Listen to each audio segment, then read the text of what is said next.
life. Hello, everyone. I just want to say we have again here a fantastic person, a rider, and he's back in UK, but he's going to tell us what happened in the last year, 2022. And hello, John. Hello, how you doing? Yeah, I'm always fine when I see a nice and good rider like you, my friend. I just want to say to everybody who's waiting, wait, uh, who's coming now. Thank you for coming. Hello, from guys from Germany, Netherlands, and I know that is going to come more. We are in Facebook, we are in YouTube, and we are in Twitter. 3 platforms. You can use it. It's free. The important thing is for us to share information from the riders. And today, John is going to tell us a little more what happened this year in his life of skating. First of Yes. all, I just want to make a question because I didn't know very well. What is the platforms that you use more and the people can reach to you? Instagram mostly, at Southwest Eastgate. That's the one, or Jon Davey 007. Yeah. Okay, I don't have it here right now, but Yeah. I know. And Facebook as well. Yeah, okay. Yeah, it's pretty much Instagram and Facebook. Okay. First of all, my friend, tell us a little about 22, the beginning. Yeah. So when was I on it last? Was that was over a year ago, wasn't it? Yeah, you Yeah. was here a long time ago, but you was one of the first ones. So that is Yeah. the second time you are here. We are not going to go there. I'm going to leave the link for the first interview, guys, if you want to see it. Of course, we talk in private because I know he's in USA. And what is the difference from USA and Europe, my friend? How do you see Yeah. it? So November 20, 2022, I went to the States and I practically stayed there for 3 months over winter. Basically, because obviously for the last 2 years or so, we haven't been able to travel. Then I had the opportunity of going to New York for a weekend. And then I just thought, you know what, the weather in Britain is pretty shit, which it is at the moment. It's rained for 30 days constantly. And I just wanted to skate. So I went to LA, Vegas, in Utah. I brought my board over with me, this one, and I took it over without the battery. You can actually still see the sticker on there because I've just come back from the States Give me a 2 days second. ago. Yeah, okay. Yeah. And yeah, so I basically put my board in a giant tramper bag, went to the airport, I told them I just checked it in as check-in baggage. And I just said, it's an electric skateboard, but there is no battery on board. The woman looked a bit confused. So she got a supervisor who was a fairly young kid. And ironically, afterwards, he told me he had an electric scooter as well. So he took a look at it and then he said, yeah, that's fine. I can see that there's no battery in there. I'll stick a label or whatever on it. And so I just took it as my check luggage. Obviously, being a mountain board is more obvious that there isn't a battery because obviously you can see that there's a big sort of empty space. So I flew out there. I went and stayed with a friend of mine in LA. Then I met up with the LAPV crew. Smalls and Mario and Redbeard and all of those guys that do the intro to speed. So that was really cool. And then at intro to speed, a guy came over on his EUC and just started chatting, and randomly enough, he was British. There was probably some sort of weird connection that he that he knew, and I just got chatting to him. Then I was met up with him and a load of the EUC and One Wheel guys, and went it out for various skates as well. That was James. Big up to James. And then I went. Oh, blimey! It was a year ago. I can't remember. I then went to Vegas to stay with my other friend, not knowing anyone in Vegas to go riding with. So I just randomly put something out on Instagram and kind of hashtagged various different things. And then I met up with Jacob, this eSkate LV, on Instagram. So Jacob he's the owner of Board Bumpers and Geckoderm, and also works with Mike from M Boards. And if you watch their podcast, which is really good, you'll see them both on there. So hung out with him, did a load of skating around Vegas, saw the sights, then went to see another friend of mine in Utah, and did a bit of skating in Utah. I was only there for about a week. I've managed to avoid the snow that they have up there, and then went back to Vegas. Can John, just can we put in the same time we are taking? Can we put I know that in your YouTube you have part 1 and part 2 of a venture in USA. Can we put it a little for the people to see it? Yeah, it'll be better better for people to see that than just. And then you can talk. We start for the part 1, but guys, if you want to see it there, then it's going to be in. I think it's going to be in his channel, and you can see it later on. I think it's a good opportunity. I'm going to leave the links from all the things. But John, tell us a little more about this. So this is Floydland Park. So this is actually about half a mile from where I was staying, and it's a giant park. There's some nice little bits and pieces there that I went skating on. I was on my own, so I basically just had to fly my drone up and then just kind of skate underneath it. So this is a really cool place, and also I didn't discover it this time, but there's an abandoned 18-hole golf course literally about 300 yards away from here. It's one of these kind of like housing estates that they have golf courses running through, and the people bought the houses based on that they've got a golf course they can use. But Vegas being Vegas, whoever was running it, they went bankrupt. So there's basically like an 18-hole golf course, which is almost conditions like this. The pretty much every single day I was skating around, but I didn't discover it on this trip. It was on the next one. So this was another part of Floydland Park, which is super, super dusty. There's this big 1 mile loop, which is kind of nice. But the dusty part's great fun, but it's a little bit rough, as you can see from the video. I know that there's a guy, EUC rider, Zen. Zen. Yeah. So he rides Zen here. Lee. Yeah, he rides here quite a lot as well. But yeah, it's just brilliant. And this was in December. The sun's out. There's no rain. Look at the dust. It hasn't rained there for a millennia, has it? But putting like this, we come here. We are used in Europe to have lots of mountain boards and everything. And do you see lots of riders with the system like you have? No. No. That's why I'm asking you this, because. Yeah.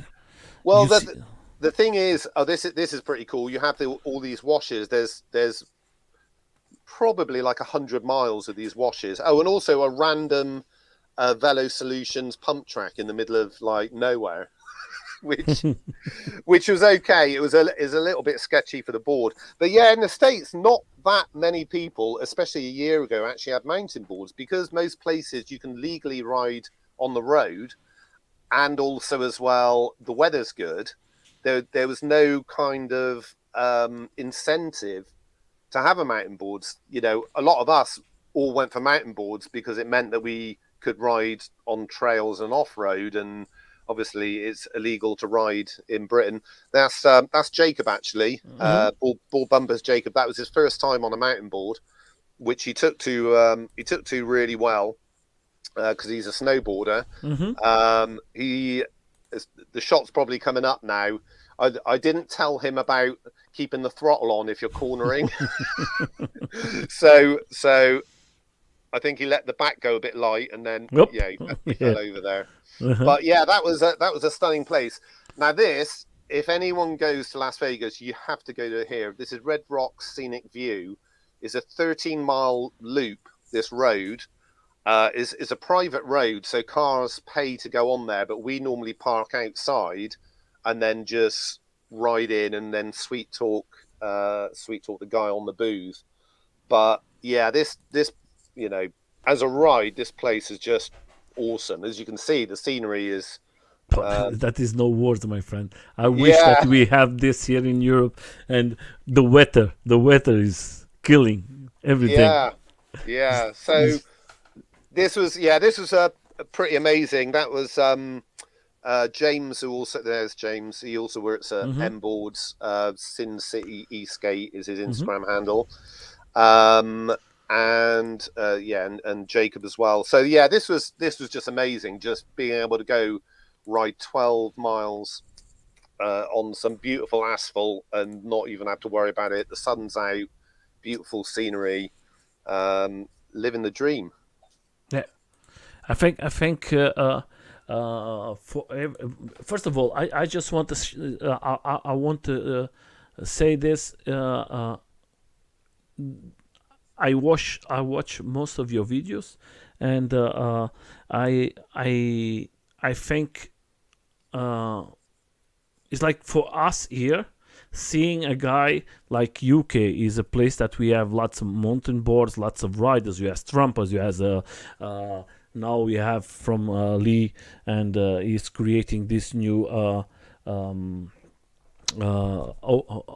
off-road board. Then you have the DIYs like you, and you see so many guys, and then you go to another country that has nothing to do what you are doing.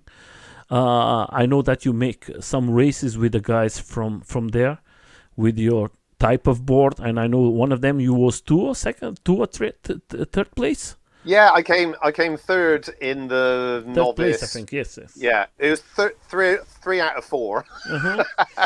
But you know, it was great. It was great fun. Oh, this was in Utah. There's this kid here, Alex, who just contacted me on Instagram, so he kind of took me to some various places to skate.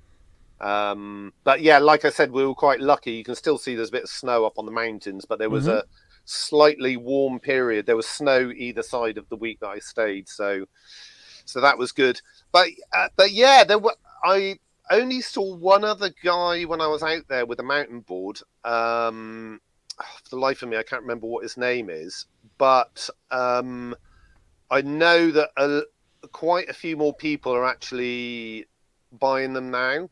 So yeah, that's why I was going to ask you. Do you are the person who changed the idea from the guys there? Because I think you are one of the first ones.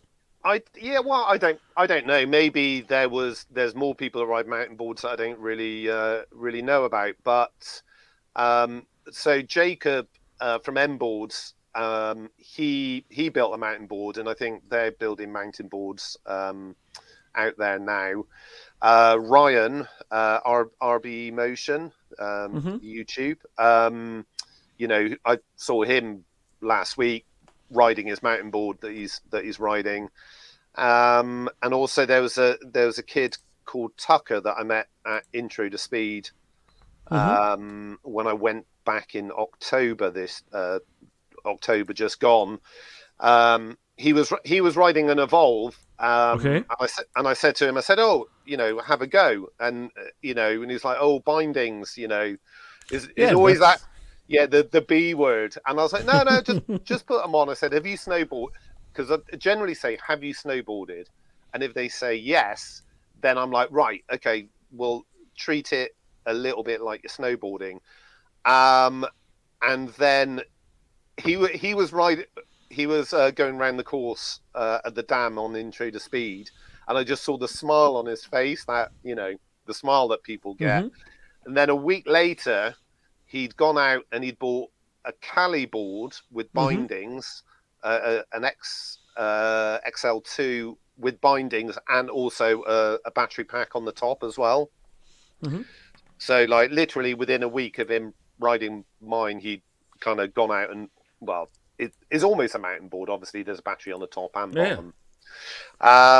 So yeah, I think Yeah, but hopefully, if you see John, like this, you have biting in the two feet, and then the guys they has just I know the guys who race there, they has all of them, they has one on the front, and yes. So it's totally different. Do you try the machines from them? so my first go on a Stooge was it was Ryan's Stooge Hmm. when we're racing at the dam. And I didn't give it full throttle. They also, as well, I had the like RC car remote, Hmm. which you pull to accelerate and then push with your finger to brake, Hmm. which obviously I couldn't get my hands round, my head You was round not it. used to, yeah. Yeah, I wasn't used to it, but I had a go on it, and I was kind of like, this feels pretty cool.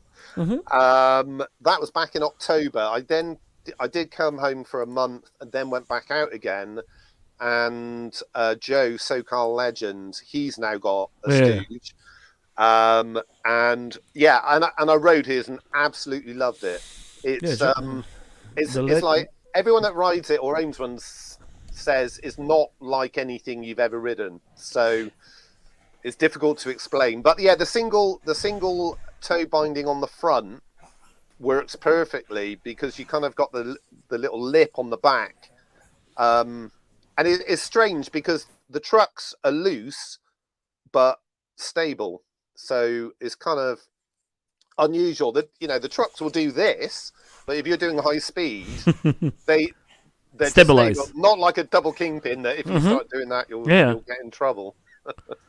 Yeah, but then I'm going to put the opposite. And the guys they try your board, the guys who are used to ride the Stoke, and they try your board. Yeah. And Um, always was the reaction for these guys because they are not used to have the feet stick to a board. yeah. I'll just tell you about this. This is an abandoned water park, which is between LA and Vegas, Hmm. which has been abandoned for like 20 years, like building a water park in the middle of the desert. I see a That video wasn't going to from work.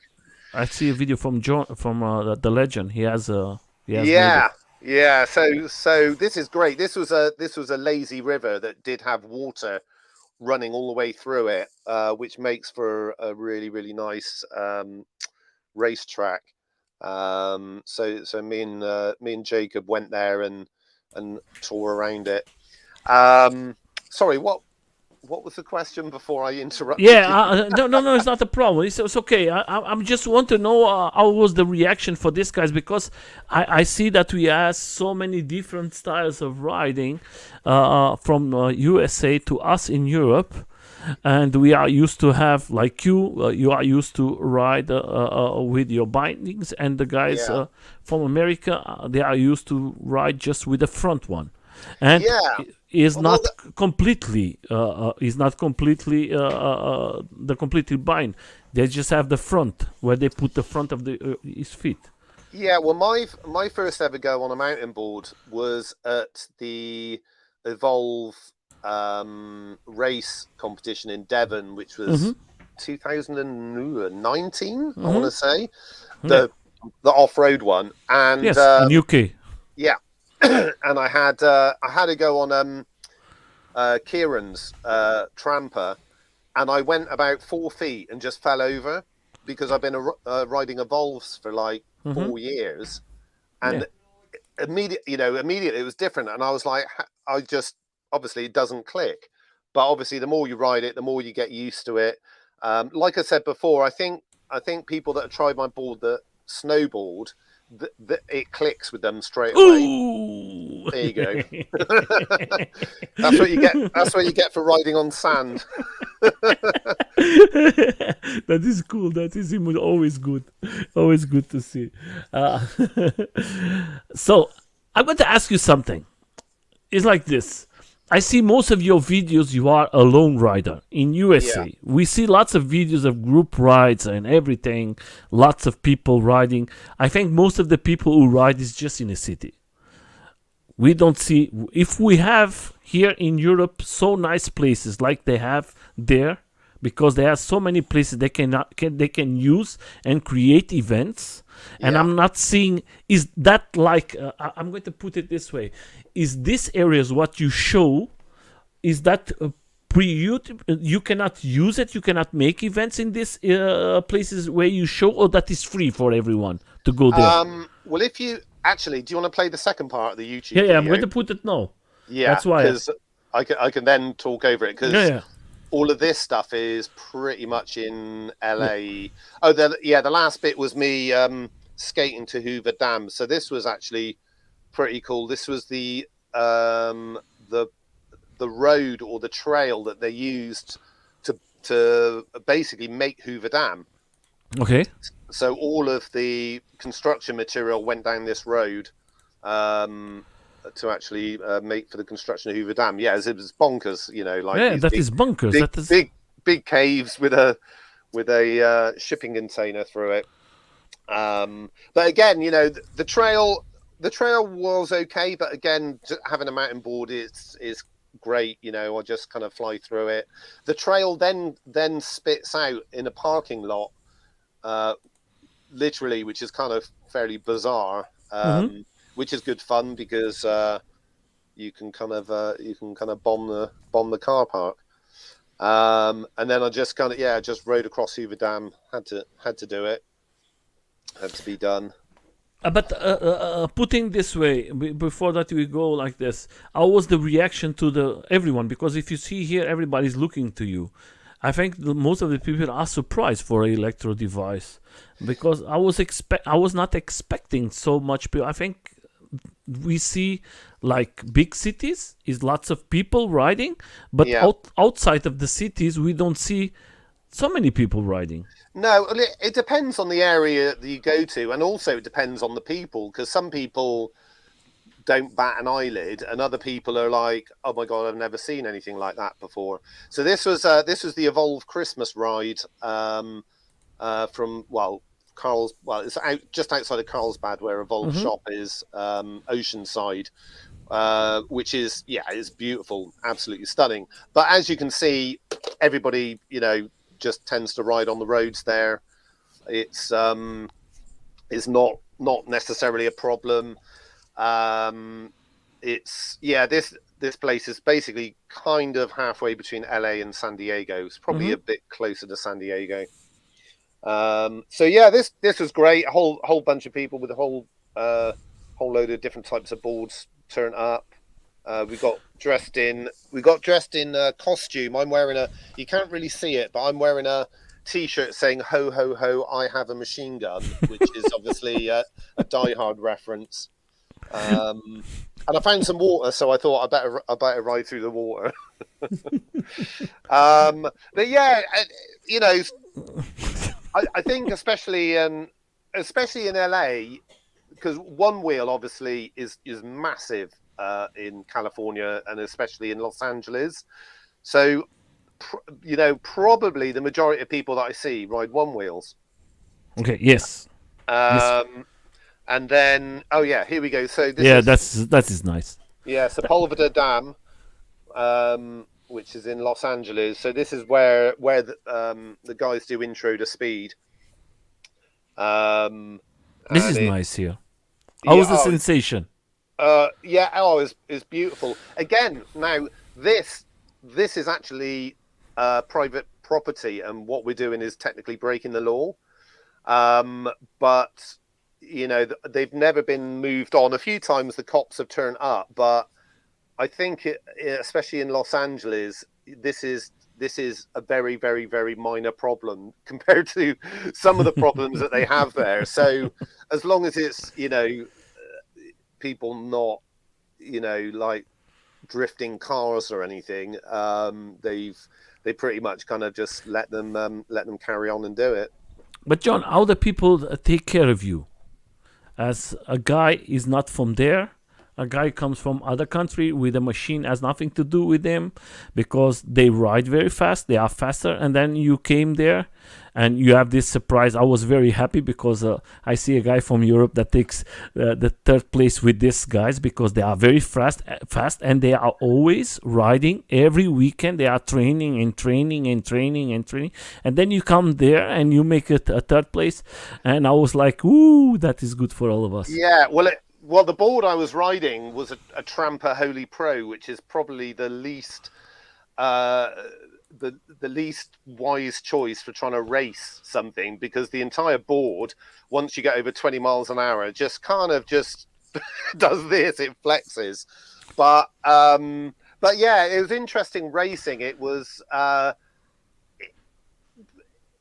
overtaking is like the biggest challenge. You could basically be stuck behind someone. You could be much faster, but unless you've got the opportunity to overtake, you can kind of get stuck behind someone. Yeah. Okay. This was quite a cool ride. This was up Mulholland Highway, up to the Hollywood sign. So I always wanted to skate there, and then I found a guy on YouTube that went up there on his bike, and he basically showed you all the little kind of back ways to actually go there. Again, I don't think you're allowed to ride. I don't even think you're allowed to ride bikes up this path. But let me put it this way: don't you think that the guys in USA, they are missing lots of places to go see, because they don't have machines like us have what we have here? Because I'm seeing the roads here. You cannot go with a normal like a lacrosse or something like that, or a Kelly board, because you have, first of all, you have the battery, and I think don't you think the people are missing lots of places to see and to enjoy? Yeah, well, this is the one thing that I kind of subconsciously noticed, that once I started riding a mountain board, I was just seeing lots and lots of places that are quite close to where I live, but I never go there. Mm-hmm. I don't like walking, for a start. I did do that Hollywood sign walk, which is a 12-mile round there and back walk. And if I walk to the end of my road, I get bored. So I do not like walking. So the good thing about having a mountain board is you can go, oh, I'm just going to go and just see these places that people would normally walk to, but because I haven't got the attention span for walking. Oh yeah, this trail was sketchy. Nice. Wow, that is... it was on my heel side as well, so I was kind of looking over my shoulder. You are seeing. Look at this. That is amazing. Yeah, so this is Elysian Park. Yeah, that is very nice. Yeah, this Burbank is just literally at the bottom of that hill. So yeah, like you said, again, most of the time I was riding alone, especially because LA is so big, that. And I didn't even have a vehicle either. I didn't have a car to drive. Okay. So trying to meet up with people was a bit of a problem. This is why lots of the guys that's very nice too. Ride EUCs in LA, because they might have to ride 20, 30 miles for a meetup. I know the same thing's happening with all the riders in London now, because London is so big. Yeah. This is the tunnel from Back to the Future, by the way, where he's on the hoverboard. This was Griffith Park. Again, I wasn't allowed to. They did have signs up saying no cyclists, no boards, but In this time you ride everywhere there. Was anyone complaining, or do you have any issues, or how was the reaction? it was Like, probably so. I always wear an open face helmet, Mhm. a Raw Rock helmet. Not the best helmet, Mhm. but the thing is you can have eye and face contact with someone. So kind of what I notice if I'm riding towards someone and they're starting to look a little bit unhappy, I'll just smile and just wave and go Of thank course. you, and Yeah. then you 9 times out of 10 they'll just go oh, you know. Yes. It's Um, always the same thing I do, my friend. Sometimes the people say, "Why you do always telling to everybody hello, how are you and everything?" Is the best way for you to go out of problems. Maybe the yeah, person is with the bad face of all the time, but you smile to them, and the reaction is going to be always okay. I cannot yeah, confront them. Is I don't have no chance. no. So I want to give a shout out to Shaz. Unfortunately, he had a bit of a bad accident on his EUC, and he hit his head, and he hasn't been great. But I think he's back out riding. But riding with Shaz is hilarious because if someone pays a bit of interest in what we're doing, he will literally get off and get them to get on his board or his EUC. They're like, "Oh, that's really good," and he'll go, "Oh, have a go, stand on here and pull that trigger." And Dead Valley, that is good too. yeah, so this was cool. My buddy William and his brother Austin. We went to Death Valley. We went to all the filming Hmm. locations that they used in Star Wars, and then there's a scenic loop in Death Valley. I think it's called Artist Palette Scenic Route. It's about 7 miles. So I just jumped on my board and then just skated through. But yeah, I love it. I love the desert. I love the low humidity because, well, probably yourself in Germany, you Hmm. know, the humidity today is nearly freezing, and we're at like 80% Yeah. humidity, and it just gets in your joints and you ache. And every time Yes. as soon as I go to the States, all of my aches have gone. So I think I got to make a decision. Do I stay in Britain for the rest of my life in mild pain, or do I just take a chance and go somewhere hot and sunny with no prospect of work, and then I can skate and not be in pain? So Yeah, that is a big question. I come from Portugal. Portugal, I come from the oh south of yeah, Portugal, and Portugal is fantastic most of the year. yeah, And I always ask myself, should I come back? Then, but the life in the south of Portugal is very difficult. Is yeah. no work. It's just There's oh, there's me getting chased by feral dogs. oh, that is not very nice. So this is a wild place. This is called Slab City, which is Hmm. an old military base that's basically been overrun by a load of like hippies and this artist that makes all this weird art installation stuff. I think the guy's name is East Jesus, or that's what he calls himself. Um, so yeah, that was bonkers. Yeah, Zion National Park, you're definitely not allowed any PEVs at all, and there are park rangers. But I found a trail, um, and yeah, I jumped on it. Um, I've actually, I don't know. I think I've got a bit of a problem now. I have to ride my board every day. If I miss a day of riding, I feel terrible. It's So like a therapy. yeah, yeah. If it, you don't after you've gone for a skate, you have no problems at all in your Hmm. life. You're just like, oh, this is all right. Yeah, that was a weird, wacky monument Hmm. near Las Vegas. This was like I'm the going to back. stop it. I'm going to stop it here because I think it's interesting for us to talk about that. Because I think I'm like the same person. I need to write. I don't know. It's like something is missing. Yeah, well, well, to be honest, is any exercise. You don't. Most people that are miserable, or how shall I phrase it? People that exercise regularly generally aren't that miserable. So you're getting a big dose of adrenaline and dopamine, which make you feel good. So it makes sense to actually do something to make you feel good instead of like eating a load of cake or getting drunk every day.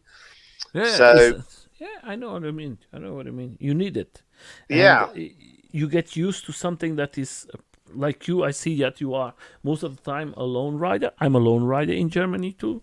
Most of the time is the. I was last about 2 weeks ago was a big discussion in WhatsApp group because is always the same guys telling, "Hey guys, let's go for a ride," and then you don't see no answer, nobody telling you nothing, and sometimes you ask yourself, should I even try to invite the guys to go for a ride because nobody give an answer. When is the winter in Europe is like everybody's like a bear. Nobody yeah. see them. They just are in the summer.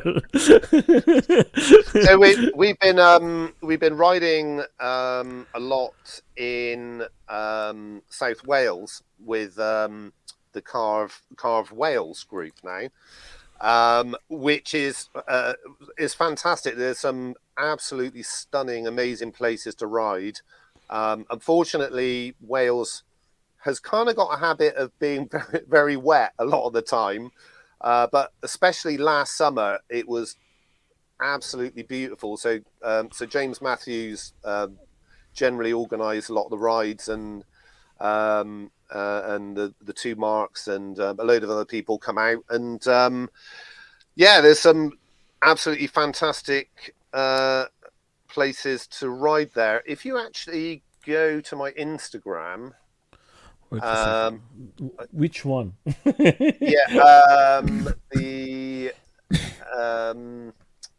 Do you have the two of them, or John, or the Southwest Eastgate one? I've got some videos of. So you're gonna have to keep scrolling quite a lot because I've been in America for a while. Yeah. Give me just a second because. Back up again. Back up. No, up. Or down the other way. Hold it there. Okay. Yeah, so if you click on the one, the one beneath that. This one? No, beneath it. Okay, this one. Yeah. Let's do it. So this is Cumcarn Forest. And then there's this big flat open space on the top, which is pretty cool.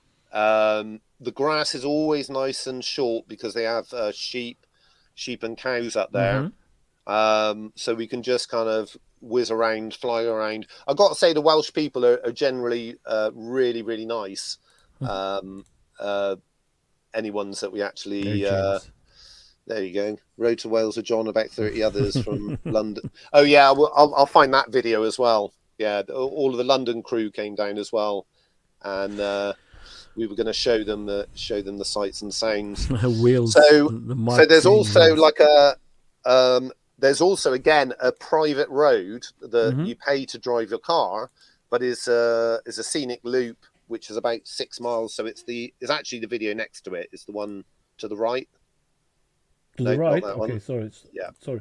Sorry. Yeah, that one. So basically, it's this for 12 miles, pretty much. I don't know whether I pan across to see the scenery, but it is stunning. You could on a nice sunny day, you could almost be in the Alps. Yeah, look at that. It's telling that this, I know that you talk about, but when you come back now that you are again in UK, I know that there's a lots of fantastic riders in UK and in Wales and everything, and off-road, and you guys make fantastic rides off-road here. Don't you miss sometimes this type of journey with your guys here from UK and going 7-8 persons together or more? Yeah. Oh, yeah, for sure.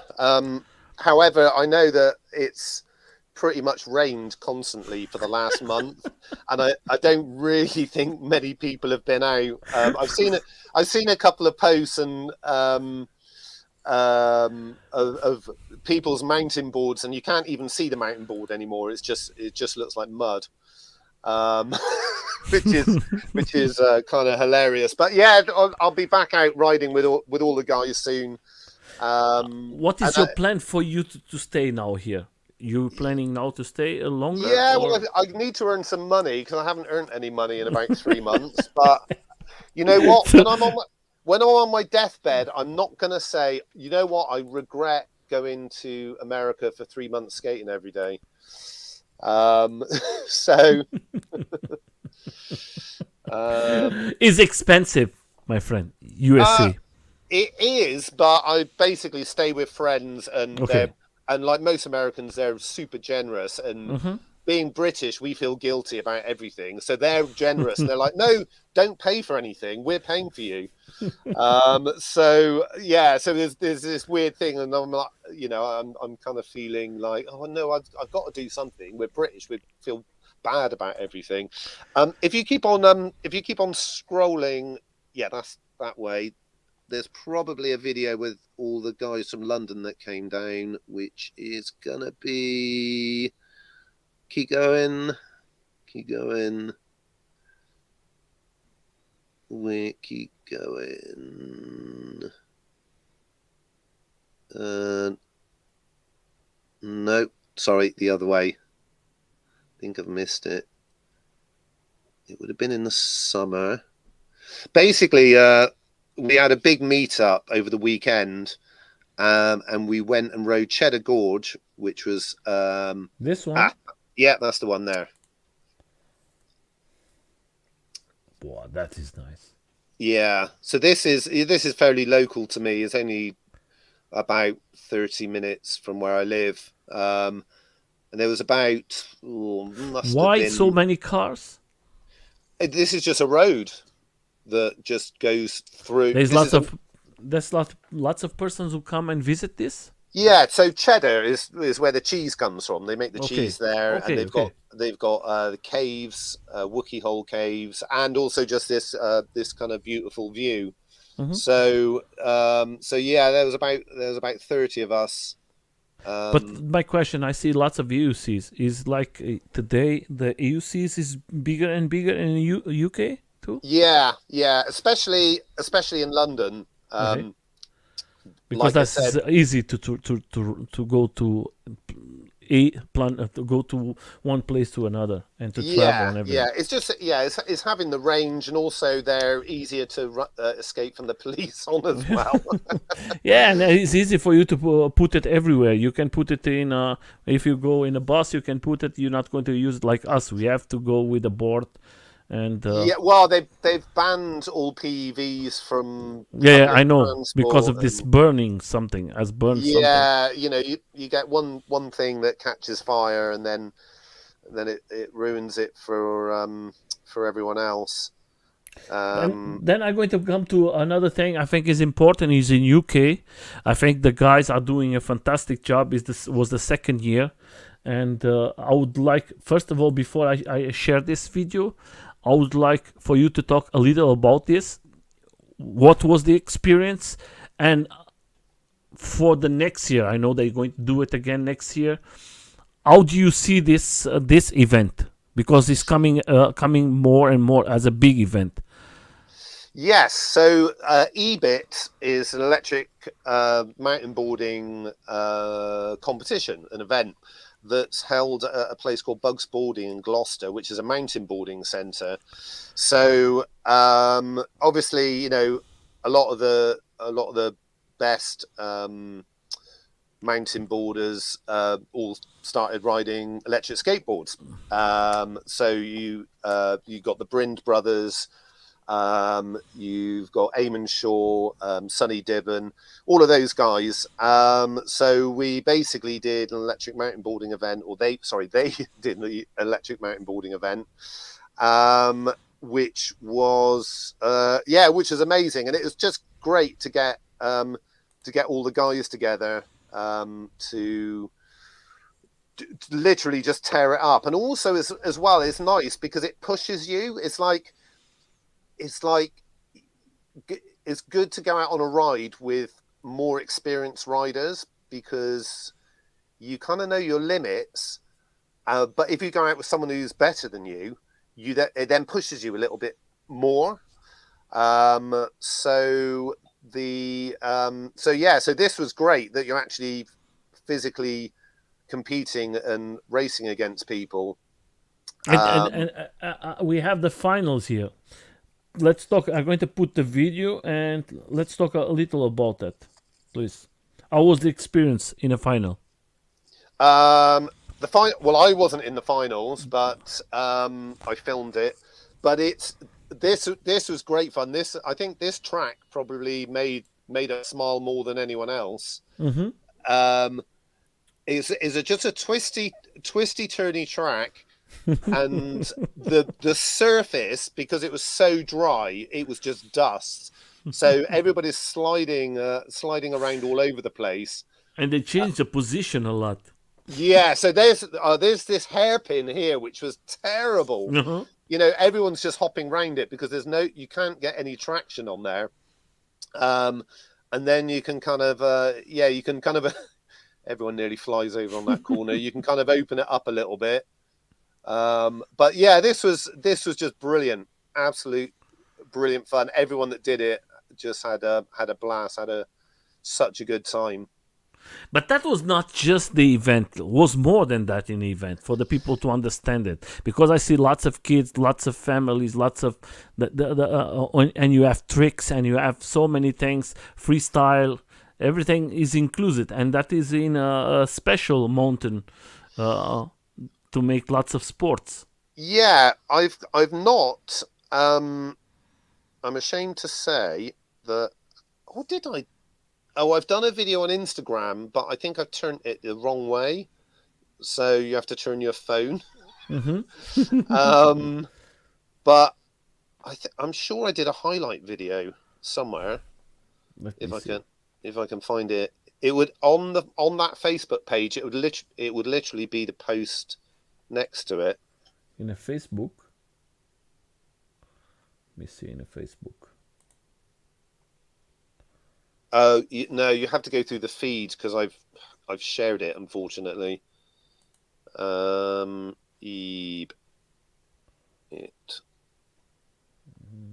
know if I find it. Hold on. Let me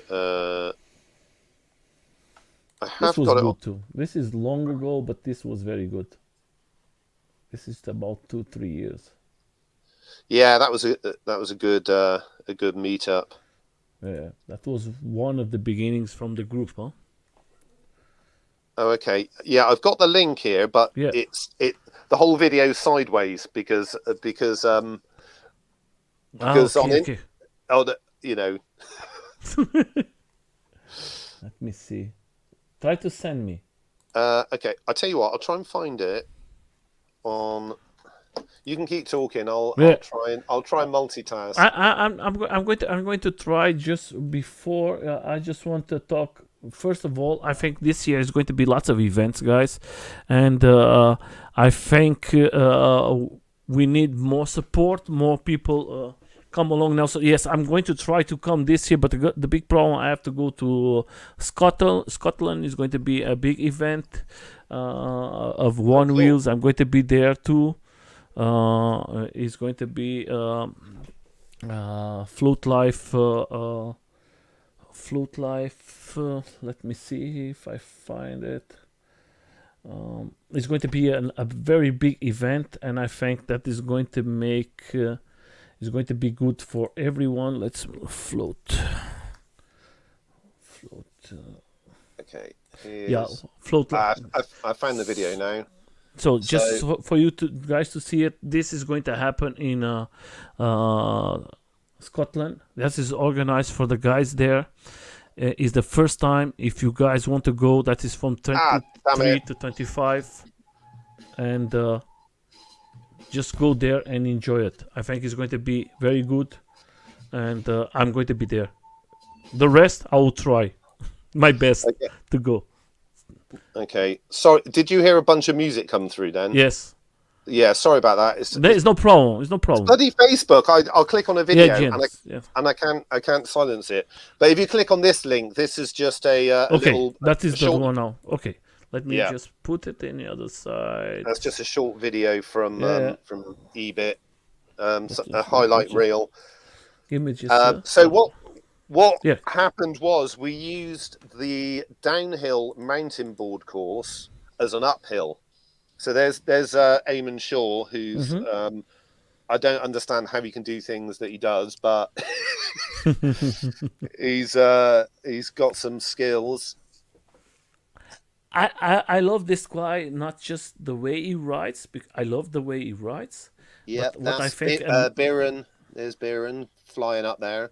But I love the way he makes the videos, because the tramper videos and everything he do himself. Yeah, and you have to follow these guys with a camera in his hand. Yeah. So this was there's Andy Brind. So it hadn't rained. So we complain about rain, but when we got there, it hadn't rained for a month. So it was literally, it was just like riding in the desert. So you can see see how loose it is. But it's pretty amazing. This is going up hills? Yeah, it goes uphill and then downhill. Okay, that is good. So, yeah. The downhill course was a little bit tricky because it was quite a new course that they had made at Bugs Boarding. Yeah, the downhill is like you just go mountain boarding. You don't need close to the motor. It's just more. But these guys, they are used to ride without so motors. That's Matt Brind who's making it look kind of easy. I didn't have so much. There's Billy. Yeah, Billy on his Evolve with no bindings. Look at that. It's not the board, it's the rider. But Billy's a fantastic rider. Billy is a very good rider. And he rides most of the stuff very good. He rides the one wheel was very good. Oh, this is Tilo. Oh, he's going to come here in end of the month. Yeah. He's a fantastic rider. Oh, but he came sixth. Yeah, I know. 6 out of 50 people on this. Yeah. There's Ant, unfortunately, hitting a rock. But yeah, Tilo was on his X-Way, and he killed with it. 4 motors. Yeah. He was here in my event, in a Halloween event about 2 months ago. Oh, cool. And he's going to come here in 30 of this month for an interview too. Yeah. And he's a fantastic rider. He rides very good. He's very fast too. In his X-Way, he is very good. With the 4 motors, was the first time I tried with the 4 motors, and is very good, very stable. And that is very nice. Yeah, there you go. The kids were getting a look in. Oh, there's Steve. Yeah, Steve Burbeck, 58 years old. He's always there. Yeah. I have the pleasure to have him here in the interview. He's a funny guy as always. But most of the guys here are. That's Elan. He's from Scotland. You should meet up with him. He's crazy. Literally, he'll just look at something and he'll just go for it. Elan Evans, respect to him. Oh, he is another guy. There is always this cut. Oh, and you see that is again. That is Tilo. Yes, with the Sherman. Yeah. He was like, right, I'll do my second run on it. EUC. But Bugs Boarding is open. So if anybody, Billy. Unfortunately, Billy falling off. If anybody wants to go to Bugs Boarding in the summer, I think they're only open certain days. Who's this guy? I think it's Thursday, Friday, Saturday, Sunday. But you'd have to check on their website. But you can literally pay. They've got people on mountain boards, but as long as you are mindful, you can just go there. You pay £20 for the day, and you can ride these courses. Let me put you. Let me put you a question. What was the question? Do you try the new Involves?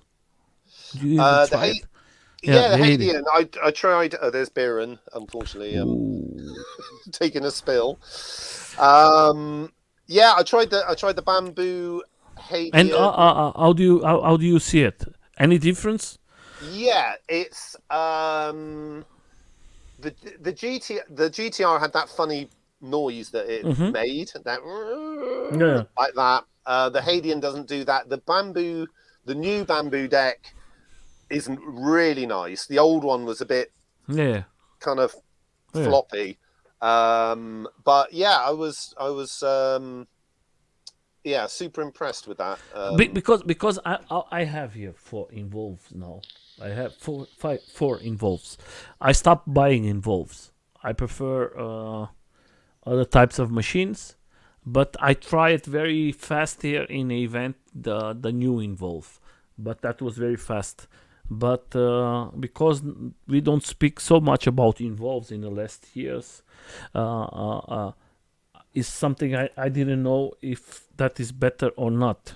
And I know Is that is you have involved before, like me. Yeah, I had a GT and a Mm-hmm. GTR. Yeah. They're definitely better, but the thing is that there's so many companies that have all kind of done the kind of a similar thing Mm-hmm. that have all come up. And also as well, like The the price. bigger boards like the Lacroix and the Calais as well, which has kind of taken it to a slightly different place. Albeit, I did buy a Meepo Hurricane a And year ago. Uh, I really enjoyed it, except for the throttle is bloody useless, okay. especially in mode 4. It's Okay. it's like Yeah. it's just jerking, and in mode 4 it's really difficult to ride it nicely. Mm-hmm. The bushings are absolute dog shit. Um, but I swapped them out for Riptides, and I put it this way, I didn't used to ride my Hurricane because I didn't enjoy it because the bushings were terrible. And then I Okay. stuck a set of Riptides in there. I think they were 93, 96.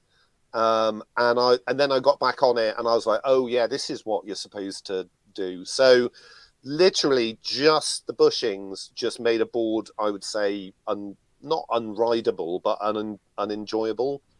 Let me. Um, I don't want to be a critic. I don't want to put nothing from China because the people is always telling when you talk.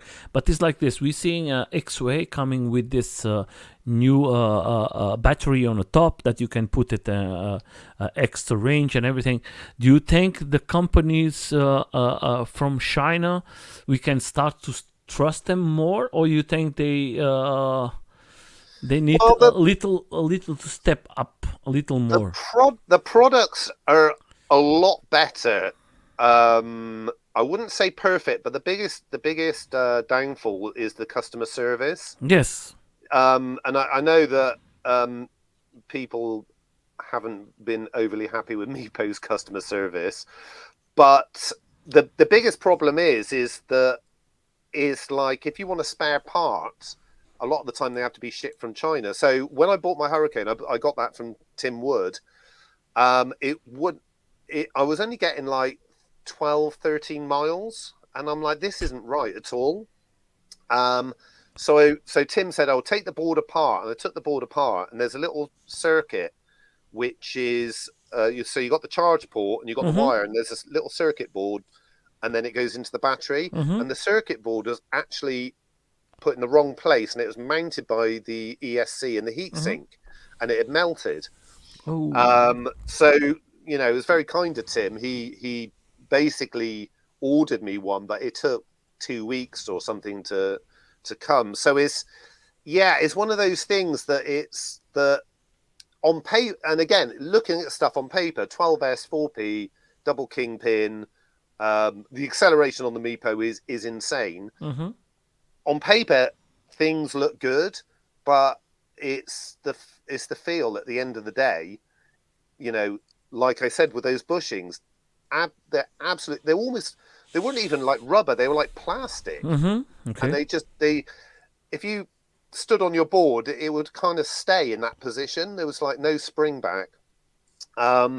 So yeah, it's one of those things. It's like people go, "Oh, well, this so and so's cheaper than this," and I'm like, "Yeah, but if you're paying 30% less, there's a rub somewhere, and again, it's like I'd rather pay 30% more and have a more enjoyable ride and a better product.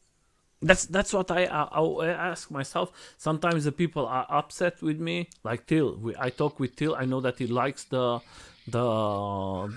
X-ways, and but sometimes we have to tell the truth. Why don't you put a little more expensive and give good service, Yeah, good quality, and second, because service is very important.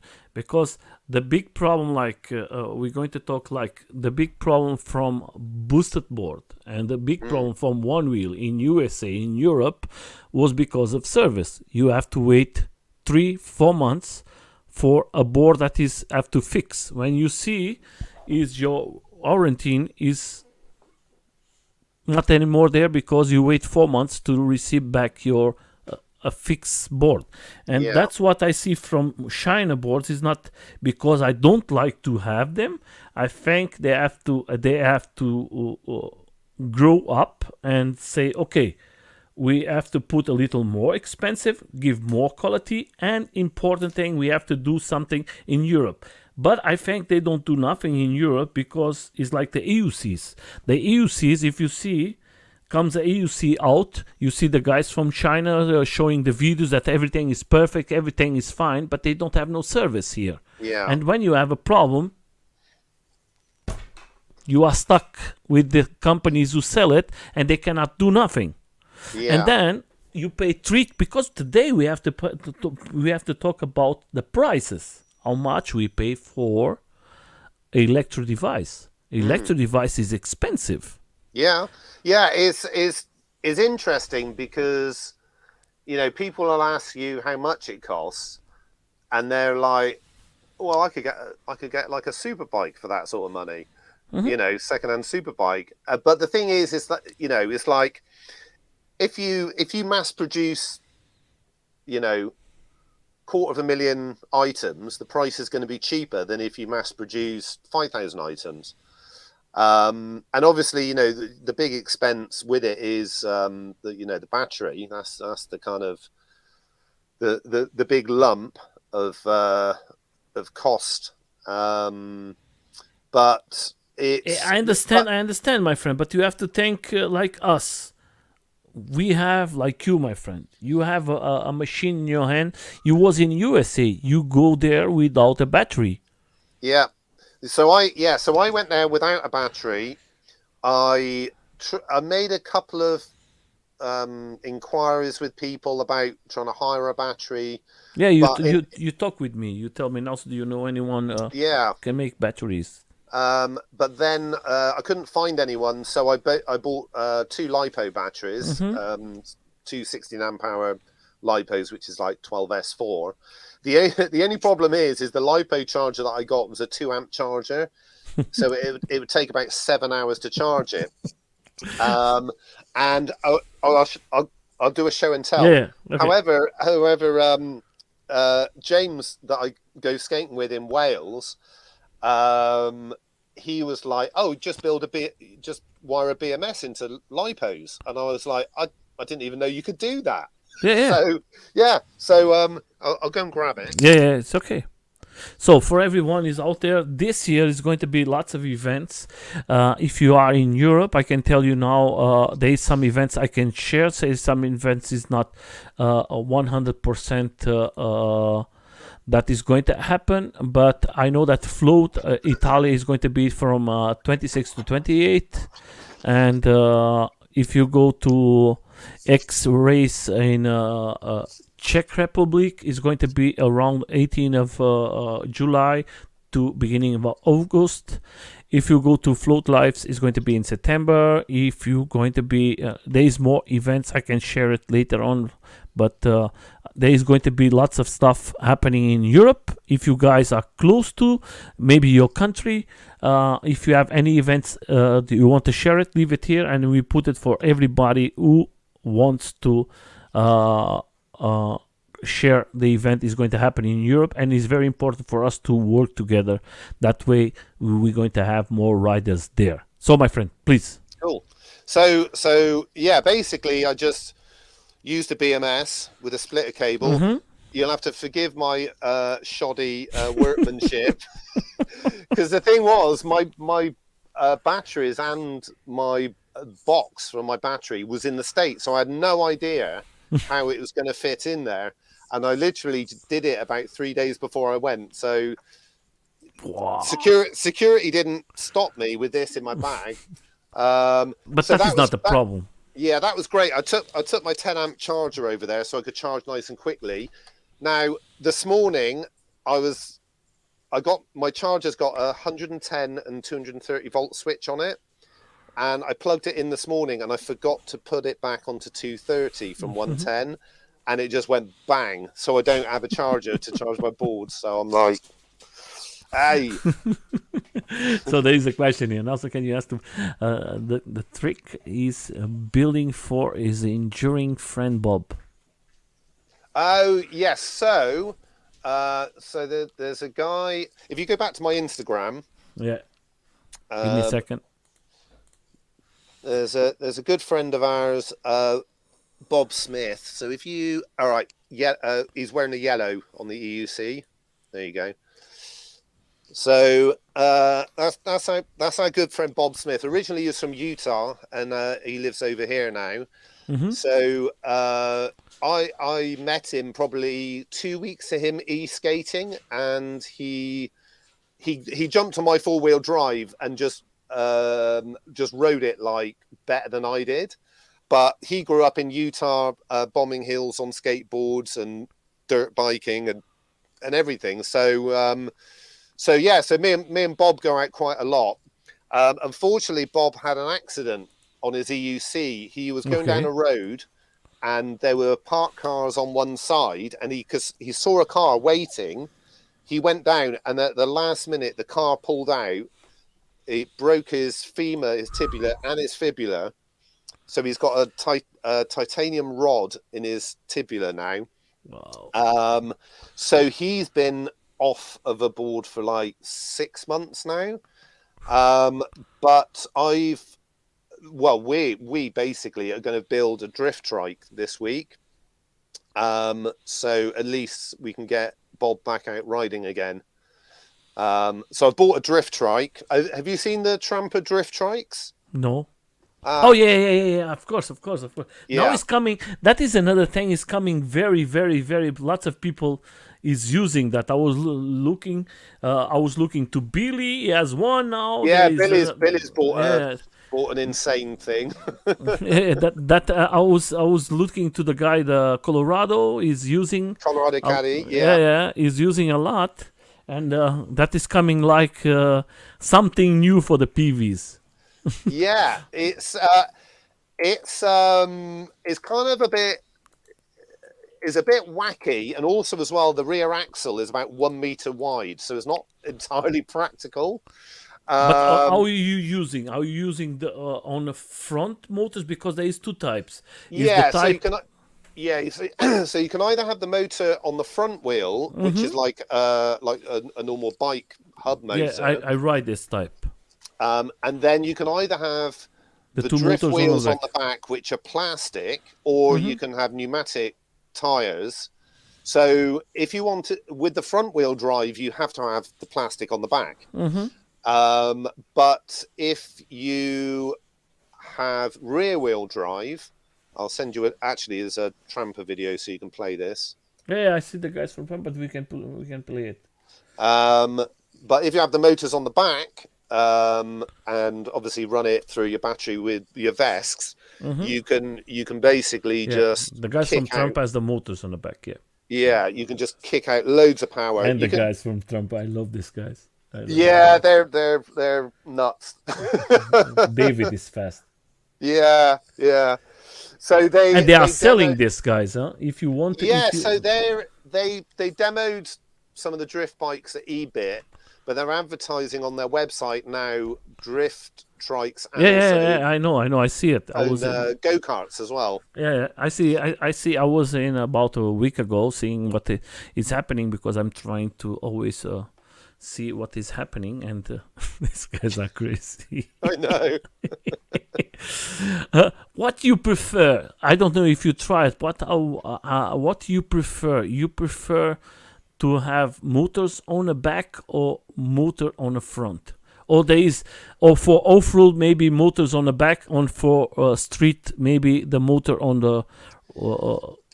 Yeah, well, with the motors on the back, what you can do is you can actually just cut plastic pipe, and then you can deflate your tires, and then put the plastic pipe over the pneumatics, and then reinflate them, so you can basically drift on tarmac, or drift on grass. So it's kind of the best of both worlds. It's a lot easier building a front hub motor drift trike, because all you need is you can get a cheap battery for an electric bike, and the hub motor, and it is a lot kind of easier to put together. But yeah, this is so nice to see this guys. I have the pleasure to know. So guys, I have the pleasure to know these guys in 2019 in Paris. Was a tramper team there, and I thank every day that I have the opportunity to know all of these guys, from Ted, from everyone, Dave, from all of them, and I have the opportunity to interview them. And believe it or not, that what you see is what you get. These guys, they are like this all the time. They don't fake nothing. They are always. I never see a bunch of guys that I was there in the first day, and the most important thing was the beer was always in the hands from these guys. Always, and something very to be happy. Yeah. However, I did notice when we were at EBIT, also they had the UK Mountain Boarding Championships as well. The some of the riders on the Sunday were not functioning. I'd say even 50%, because everyone would go out and party on the Saturday night. So it was a little bit. That have to be very fun. Do you try it? I've just had a little go on it, but basically I'm building this. I bought the drift trike because I've got a slight addiction to just wanting to go out and do stuff, and then obviously because Bob's legs knackered, we're going to build it so Bob can get out and use it as a very fast electric wheelchair. There's how much more time have we got? Hello, Alien. There's no problem. Because I haven't even gone into what I've done for the last two months now. Take your time, my friend. Okay, here's another event. So Apex have basically talked to the people that hired out the event space that Evolve used in 2019. So we can actually mountain board indoors. So they did an event when I was in the States, and they got another event coming up on the 28th, I want to say, is in Devon. Oh, sorry, 29th. So it's in Devon, and it's an indoor motocross track. Okay. So if anybody fancies some indoor skating, which is definitely needed because it's way too wet here. What is this here? That should be it. So that's from Apex. Yeah, I haven't actually seen this video. I was just crawling through it. Weldon Off-Road Centre. Oh, that is nice. This year, I have to put in my agenda. 19th of November. No, that's when they did it. It was 2022. They must have got the date wrong. So if you have a look at it, this is all indoors. Okay. Yeah, that's also before. That was for Involve, the same place. Same place for Evolve. Oh, the track's slightly different now. Yeah, it's very different. I see the videos from them. Yeah, so this, in a couple of weeks' time, we're going back down there. Steve again. This guy is, with his age, is rocking. He's surviving everything. But the first time I did this, I was on my Carbon GT. I'd never ridden off road before. I did have freeboard bindings on there though. But the problem is that if I fell off at like the bottom of this steep lump, and the GT wouldn't even get me up the lump. So yeah, after the Evolve event, I did get totally obsessed with off-road skating, which was good. I just want to say, first of all, before we go, I just want to say to everybody who's coming to the live, Lenny and Mark, and James, everybody seeing the message. I know that these lots of people don't write. If you have any questions to Jon, just leave it in the comments, and we're going to try to answer you guys. We are talking a little more about. Is the second time I think he has so much stuff. He's one of the most active riders we have, and it's good to have always active riders. It's not easy to find a guy who has so many videos and so much stuff for all of us. Please, sorry, Jon. Yeah, no, you're welcome. Well, it's I don't have a full-time job. And I don't own a house, and I don't have a girlfriend, and I don't have any kids. So I don't think I've got an excuse not to be out skating every day. So I have a wife and 3 kids, and I do the same. But I don't make so many videos because I have the videos, but I'm not a guy who I'm not creative for that. I'm not. If somebody wants to do it, just come here to my house. I don't know how many terabytes I have from product of videos, but I'm not the guy to make. Sometimes the people ask me, Nelson, why you YouTuber don't have no videos? I don't know how to do it.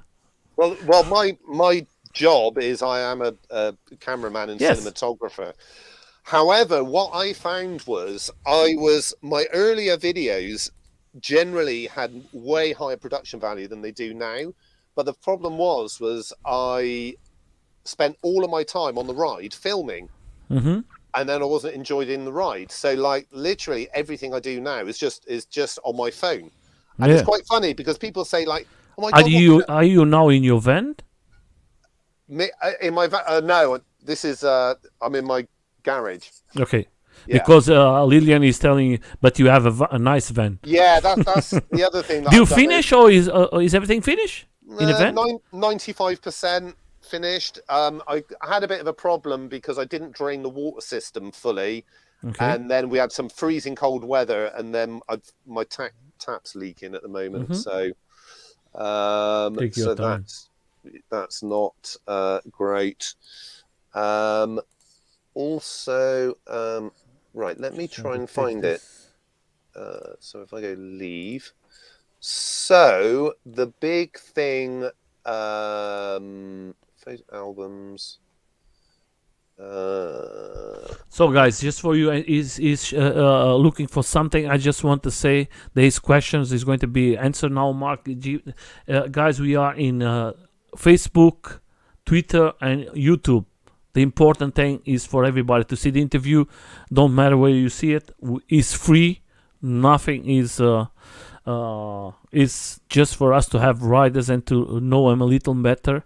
I put it in the 3 platforms because sometimes the people think that in YouTube is going to make money. No, that is everything free. We are coming to 300 interviews, guys.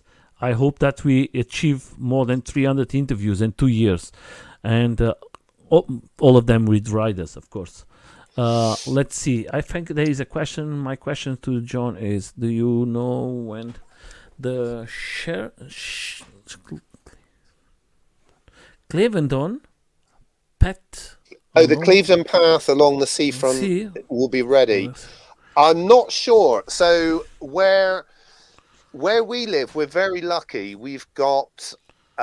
there's a company called Sustrans, and what they've done is they've converted mainly the old railroads, all the old Victorian railroads that are no longer used, and they've turned them into bike paths, which is great. So I can ride pretty much from my house to Bath, which is about 24 miles, all on bike paths. Oh, are you there, Nelson? friend, I'm here. I'm listening to you. Okay, so there's a really nice place to ride in a place called Clevedon, and they've got a pump track, but it's made of grass, which I'm kind of spoiled because I go there and I'm the only one there. But they're basically building all the way along the coast, joining up with Weston-super-Mare, which is a big seaside town. Another path, but so South Wales, most of the places that we skate are all these disused railway lines that have been converted into paths, which is fantastic. Technically illegal again, but it's all good. That is so good. Technical, illegal. So the big highlight of me for the year was eSkateCon in Las Vegas. So, how was that? Brilliant. It was the best time ever. It was so much fun. So Mike from M-Boards just decided to announce that he was putting a convention on, which then I think forced his hand, and he was like, right, we've got to make this happen. And you know what? The hats off to the Americans. They just make stuff happen. I think culturally they'll just go, yeah, that's a good idea, and we'll do it. And if it fails, they don't care. In Britain, we're slightly different. We're always a little bit pessimistic about stuff, which is the thing that I love when I go to America, because everybody is sometimes over optimistic. But anyway, Mike and Jacob pretty much kind of, single-handedly put on this event. They hired out a go-kart track in Las Vegas, where they had a load of vendors. One day was basically just riding around, trying out boards. You could jump on a load of stuff. I rode the Hoyt UAV back in March, and I at the time I was just blown away by it. I was like, oh my god, this thing is just amazing. Had to go on a stooge there, and then we raced around the track. Yeah, if you play the video that I sent you the link. Yeah, to. give me just a second. I just want to see. No, it's not this one, because I have to from Facebook. Yes. But before we go to the video, I just want to share, because he's talking about that. It's like this, guys. And 2 of February is going to be the guys here from SkateCom. They're going to talk about the next event they're going to do it this year. Is in March from 25 to 26. And what you're going to see the video now, if you want to buy the ticket and go there and see it, I think it's going to be very, very nice. And now is John to tell us, and we're going to put a little a video for you guys to see it. But 2 of February, they're going to be here to talk about that. So well, that was a coincidence, because I didn't know that. Yeah, because we talked about 2 days ago, and yesterday I put that out. And I tell to the guys, and they say, Nelson, can we make a live? And of course, why not? I think we have to share it, and that way it's going to be not this one. This is the old one. Sorry, guys. Is like this one. No, this one. Yes, this one. That's it. Okay, let's put it like this. So this was great. Unfortunately, the only downside about that track was that it's designed for go-karts, very slippery. And Mo from Stooge Boards, he basically sprayed it down overnight with what was it? It was like syrup. Okay. To get traction. I think that's what they do on drag strips. They'll spray it with corn syrup. That's it. Okay. Corn syrup and alcohol, and you spray the track for extra traction.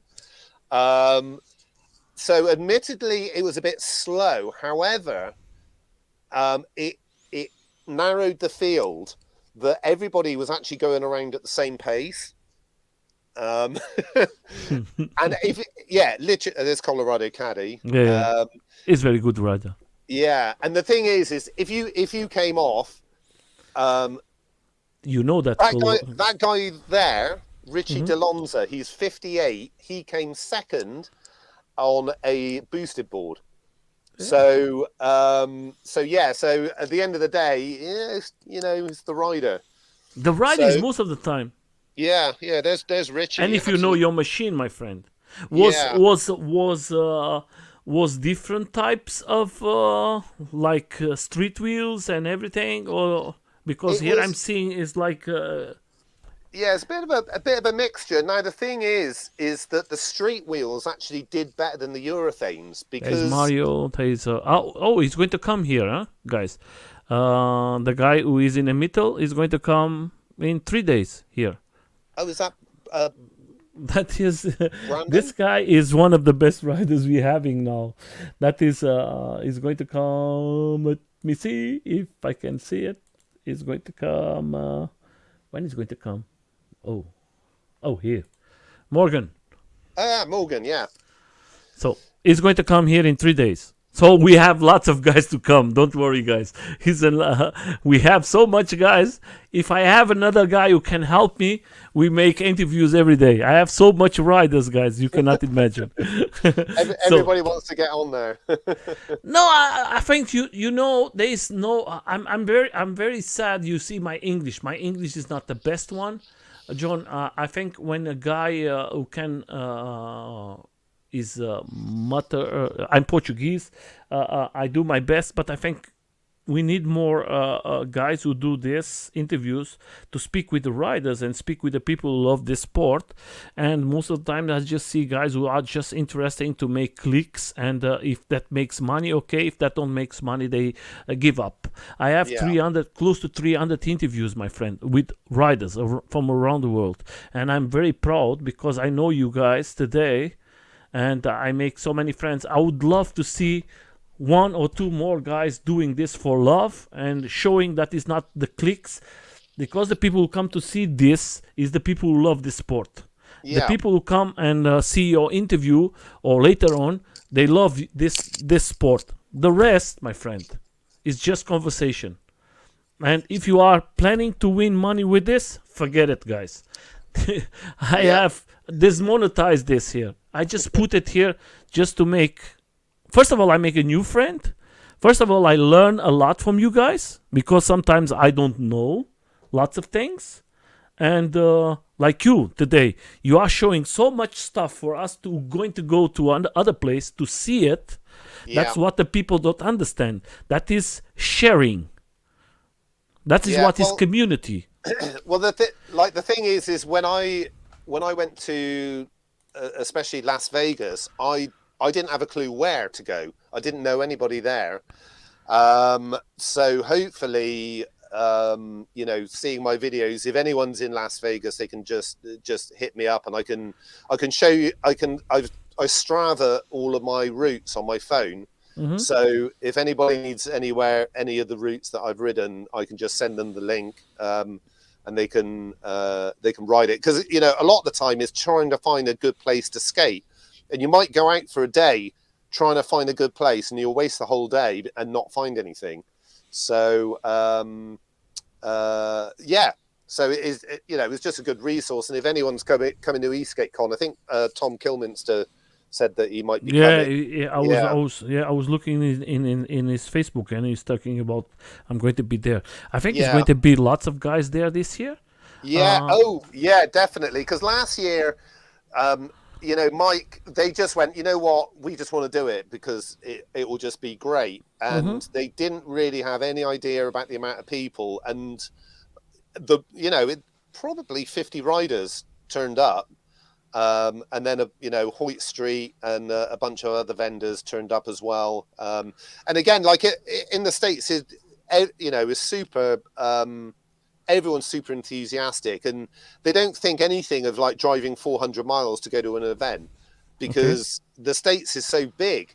Like, if I want to go to London, I'm like, oh, that's 128 miles. Oh, do I want to drive that far? But when I go to the States, it's like, yeah, we're driving from San Diego to Vegas. It will take 6 hours, and Yeah.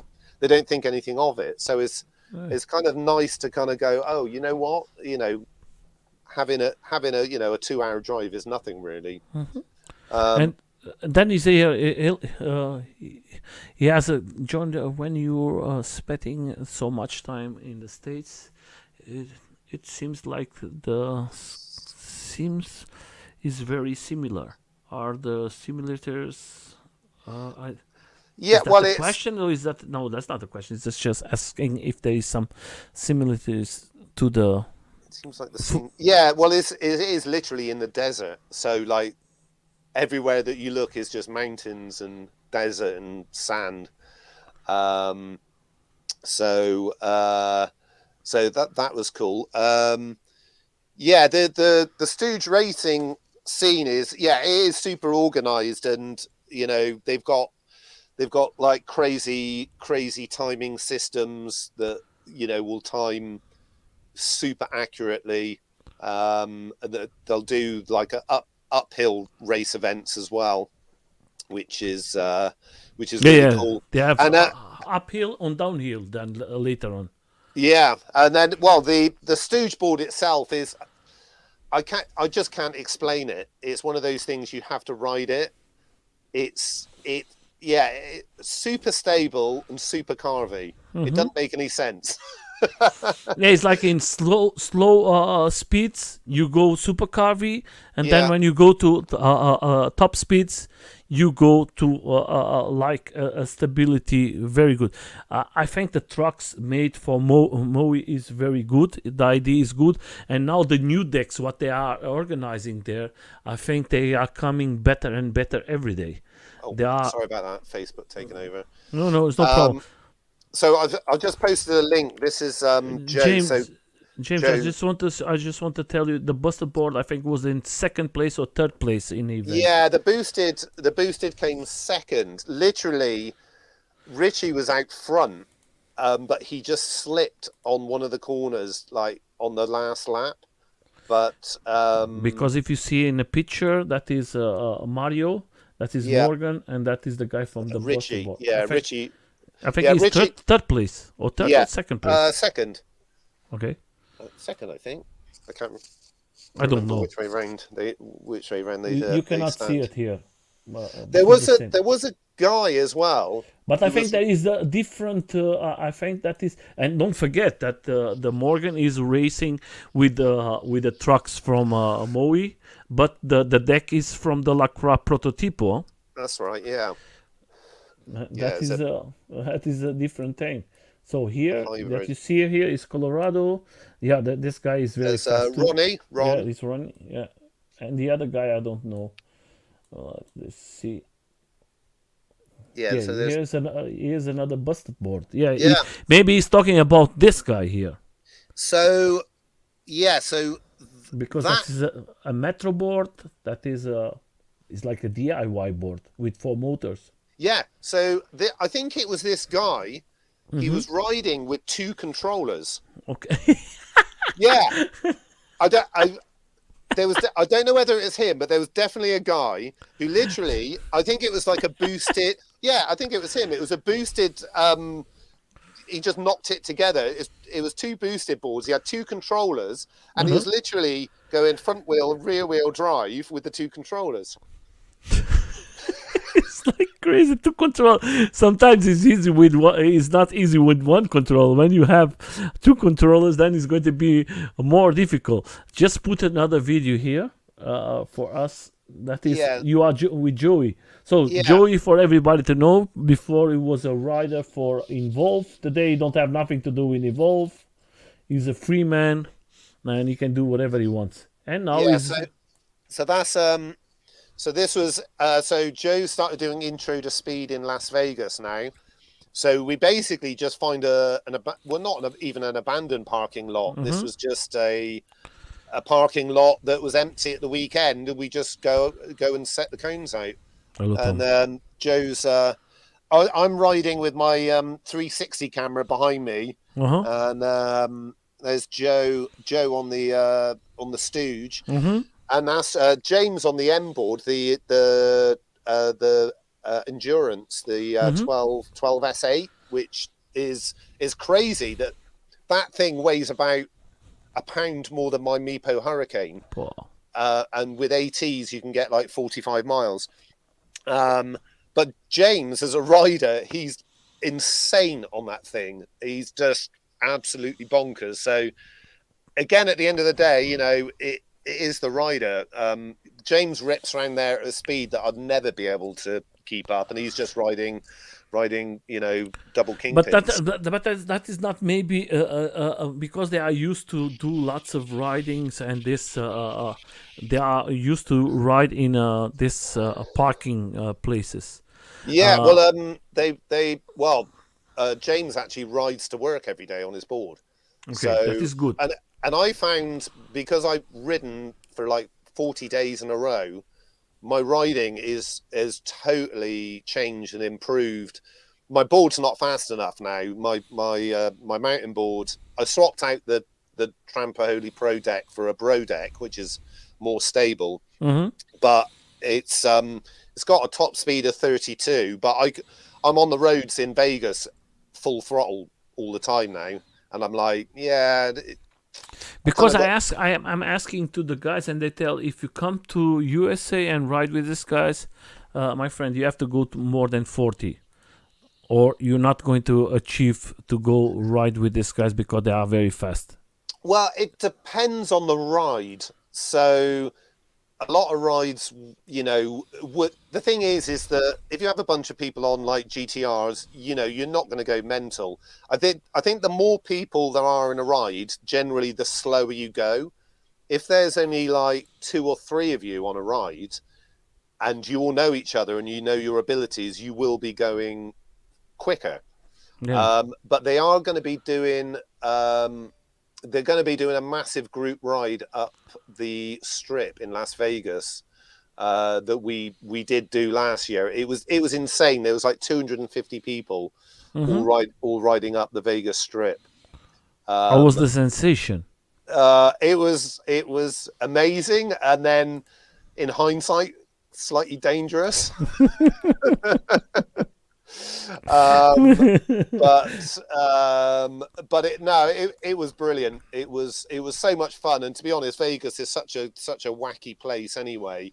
We didn't really look out of place. I think one guy had an accident. Yeah, I'm going to put it now. I'm going to um, put it. I think is for.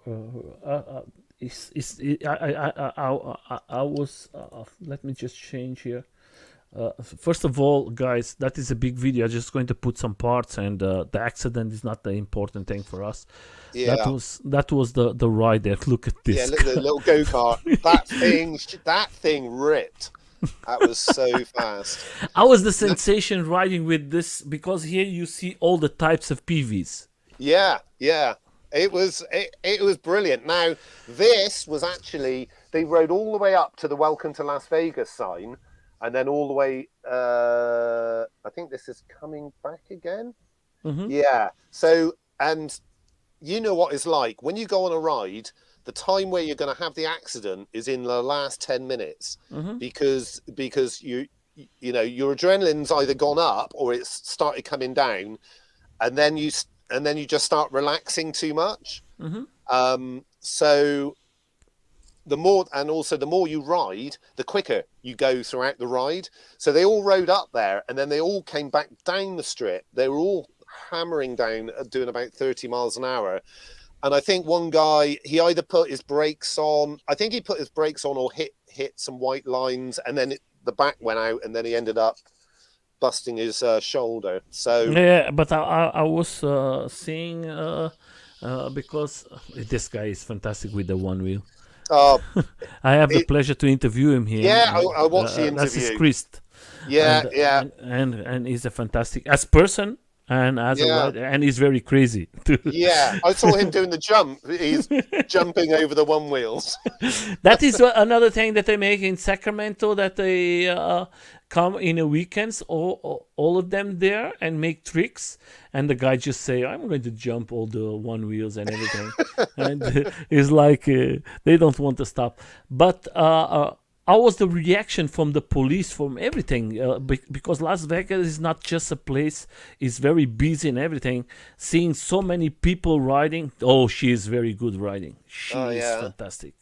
I have the pleasure to interview her here, and she is great ride.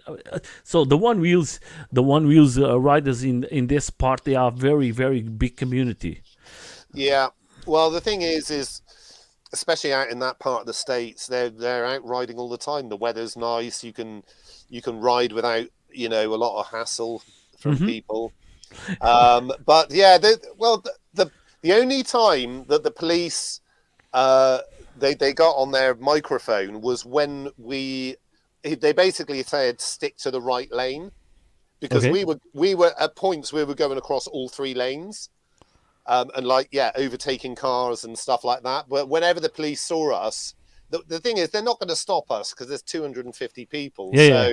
So they just sort of said like, yeah, she hasn't even got a helmet on. What's she doing? No, she's Oh, nothing. oh, She's always like that. But she I know, rides, my friend. She's I a machine. know. And the friend is crazier than her. Yeah, but I would say anyone going to EskateCon, and especially in the States, where even if you've got medical insurance, Justin, one of the EUC one wheel guys I was riding with, he was from England. He's lived out there. He had medical insurance. He dislocated his collarbone. It cost like Uh-huh. $100,000. It was covered by his insurance, but he still had to pay $5,000 in Wow. administration fees. So Extra. anyone going over there, I took my full Alpine style body armor over, and knee and shin protectors and gloves and everything. So Oh, there's um, Freddy. Freddy from the Ace Skate. Freddy's with the white. Freddy from the Ace Skate unit. yeah, I haven't actually seen this video. This is great. Yeah, yeah, that is 50 my minutes of video. I Yeah, see it. I think that was perfect. Here you can see the accident and everything. He's the guy here. yeah. Oh, yeah. Eastgate Unity friend. Yeah, Yeah. So yeah, that was just amazing. Fred is very good riding too. He's a good Yeah. rider. And also we are going. I'll send you a link so you can play this. I just want to answer something to Tom. Tom, yes, I'm not going to go to Las Vegas this year. I'm going to tell for the first time for everybody to know. I'm planning to do something very crazy here in Europe. Ooh, I'm planning to make a loan. I'm going to go from Germany and I'm going to pass 10 countries. And I'm planning to end in Portugal, and it's going to be around 6,000 kilometers alone in wow. one skateboard. Oh, when are you thinking of doing this? I'm trying to make maybe in the beginning of May or maybe in June. I don't know. I have to see it. Okay, because I've been building my camper van for the last year. My plan, money permitting, was I just wanted to travel through Europe and skate, and avoid working. Yeah. So I sent Samo a message, and I If you want to basically, make with me, we can make the 6,000. I'm going to try to make it in a Guinness book. oh yeah, that'd be cool. Well, I can yeah, I could be your support vehicle. You can come with me and ride. It's not the problem. I'm going to put. It's the first time everybody knows. I have all the maps. I have everything together. I'm just. I was not. I don't ask nothing to no one. I want to do it. I think it's going to be a fantastic. I'm just having some issues because there is some places is a little different. That's why I'm trying to mount a board that you can go off-road, because there is some places that I'm going to pass. There is no place that you can ride, and then you have to go like a little more off-road, and you have to have a machine that you can do that. Well, But it's going to be around. I don't want to be. I think because you always have to think you're going to lose yourself. You're going to go the wrong road. Is around 5,500 kilometers to 6,000 kilometers around. wow. Is 1 month's riding. Well, I got two mountain boards, so if you want to borrow one, I've got this one and a 4-wheel drive. So, Guys, I don't want to. I was just joking, and now I think I have a partner to go and do this crazy thing. yeah. So I would like to do that about 2 years ago, but then it has come the corona, and then first year I didn't do it. The second year I didn't do it. This time is no problem with that. Hello, Fast Tony. Hey, Fastoni. Yeah. So I've been so Tony was very gracious, and he picked me up and we went out skating. And Tony's been a skater since 1976, and skating bowls down in Venice. What city? He's in Vegas now. Okay, Vegas. Okay. Yeah, so he's new to e-skate. I think basically Skate Con was his first kind of exposure to it. So me and Tony. Let me ask you something before you I lose this here. Is that normal? The guys in USA to ride, most of them without no gears and now no helm. Is that a normal thing? Because look at here. Yeah. Because of this guys, I don't see nothing. I know. Most of them, they don't have nothing. Yeah. I know. So help. It's like crazy.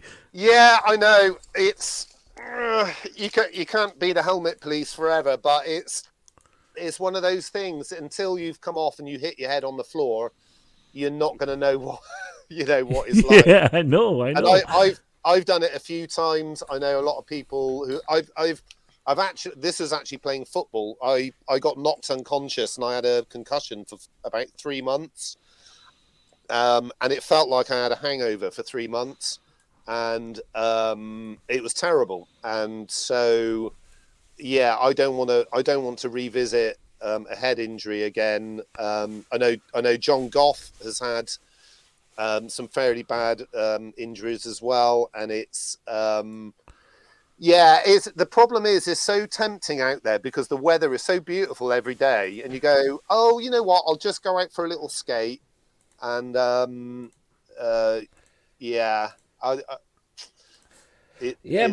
because the big question is always, my friend, I think safety is so important, and we have to think that is electric, and electric can always do a mistake. Yeah. You understand what I mean?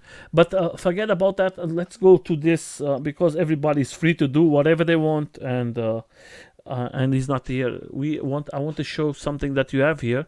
I think that was one of the places that Involve make this Yeah. So this is the wetlands in Las Vegas near Henderson. So for E-Skate Con, they're planning a group ride here as well. I had to speed the video up because you could ride 20 miles and it's all I think like Involve this. make the video, the intro video here too. One of the videos from Involve. I think that was they made it here. I think for the GTR. I think that was the video they made it.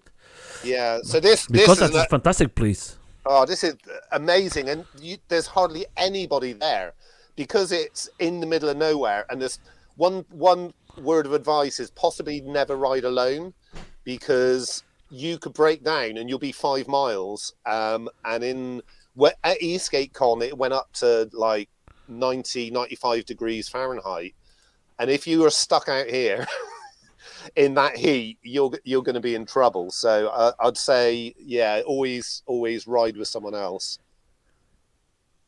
There is a question from Tom. What you learn in USA that you in UK that you didn't do in UK? What have you learned from the US that I think you've missed a word out, Tom. Go to America and skate, and don't be in the British winter. That's what I learned last year. That in Europe, my friend, most of the Europe places, not just in UK, my friend. If you go to Portugal or Spain or Italy, okay, that is okay, but the rest, France. Well, I've been seeing Samo's videos, and the weather looks pretty good. at the moment in France as well. So that's In a car, it may not seem fast. On the pave of wood, doing 30 miles is fast, man, for sure. That is well, one. you get used to it, and also the thing is as well, especially at Red Rock Canyon, and also you get the same effect when you go to the cyclo park when they do the events there. If there's nothing going past you, you don't feel like you're going fast. Yeah. So if you're on a big, wide, open space with nothing around you, you could be doing 30 and it doesn't feel like you're moving at all. So, yeah, it's, I don't know, you get, your normal becomes your normal. My first unique board did 12 miles an hour. That was my normal. Then I had a GT, then a GTR, then the four-wheel drive. That does 37. So it's yeah. As long as your bushings are in good shape, then you're fine. I'm just going to put something here because Mark tell you about the 30 miles per hour. I just want to show this. I think I love Mark. I think he has a fantastic YouTube channel. I'm going to leave the link there. But I think it's important for you to see because that was the first time he ride it with Biden, the Apex board. And I think it's the most realistic video for you to understand a guy who never try. Just ride. I think he was just used to the Lacroix, and before he was used to a boosted board or something like that. And please. So what was interesting, the Mark and the other Mark, they came and rode Clevedon where I ride, and up to then, Mark didn't have heel straps on. And I did exactly the same thing. I rode my tramper without heel straps because I was worried about being strapped in. But the problem is, without heel straps, you're half in and half out. And what used to happen is when I come off my board, my back foot would come out and my front foot would still be on the front binding, and I'd end up doing the splits. So when Mark came, I was like, jump on my board, just try it with heel straps. And he literally, after 30 seconds, he was like, oh, yeah. Oh, wow, this is great. You could do toe side turns so much easier. But it took me about 2 months to get used to wearing straps. But the nice thing is... But today, you come back again without? Yeah. I was riding the... Do you feel comfortable with the two of them? Yeah. What do you feel more comfortable for you? I feel more comfortable with bindings. I was riding the M board out there a bit. I also had to go on the Propel Endeavour as well, which I've never ridden before, which I love. Really, really nice. That was good fun to ride. But I'm kind of just used to riding bindings now, and it just means, the advantage with it is you're not going to get one of those moments where you just get flung off the front of the board because your front foot is keeping you there. And also as well, I love riding it on dirt. All you need to do is just lean back, let the front go light, and you just throttle and you just fly over the bumps. You just have to be like floating, like the guy's saying. It's like this. Today, lots of people who don't know very well about this, we're just going to take this. I think I'm going to leave the link for you guys to see it. I think Mark gives a nice explanation of how it's different to change. I never try the bindings, and that way maybe you can understand. And this channel is fantastic. And for you, my friend, it's like this. I just want to see here. Let me see something here because the guys are asking. What's there? Here, the top. How did you escape cope with the... Well, to be honest, it was quite cold in Vegas, but the humidity was low, so it felt a lot warmer. But last year I didn't have this board here. For the British people, they'll understand what this means. This is like Trigger's broom. So everything on this board has changed from the original board, except for the vesks. So I've never had an overheat with this setup. So I've got two Tramper 6 vesks, flip ski, 63, 74, 170. But that is a DIY. You put everything together yourself. Yeah, well, it did start off as a Tramper, but then I just started replacing bit by bit. And Board Dynamic 4.6 gear drives never had an overheat once. So possibly maybe if you had, GTRs tend to overheat quite a bit in the hot sun, but yeah, I think boards are getting a lot better, and as long as I know I'm guilty of it. I know people like to fiddle and up the amps as much as possible, which causes a bit of heat. But no, I've not had a problem. Oh, actually, going back to Tom, he did put an extra bit. Yeah, what do we wish we had in Britain that they do in the States? Well, one being legal, and also the roads in the States are so much better. Well, especially in Vegas. Some parts of LA they were a bit sketchy, but the roads are the I keep on calling it tarmac, but they call it asphalt. But John, the question is like this: don't you think maybe we lose a lot because we are not legal?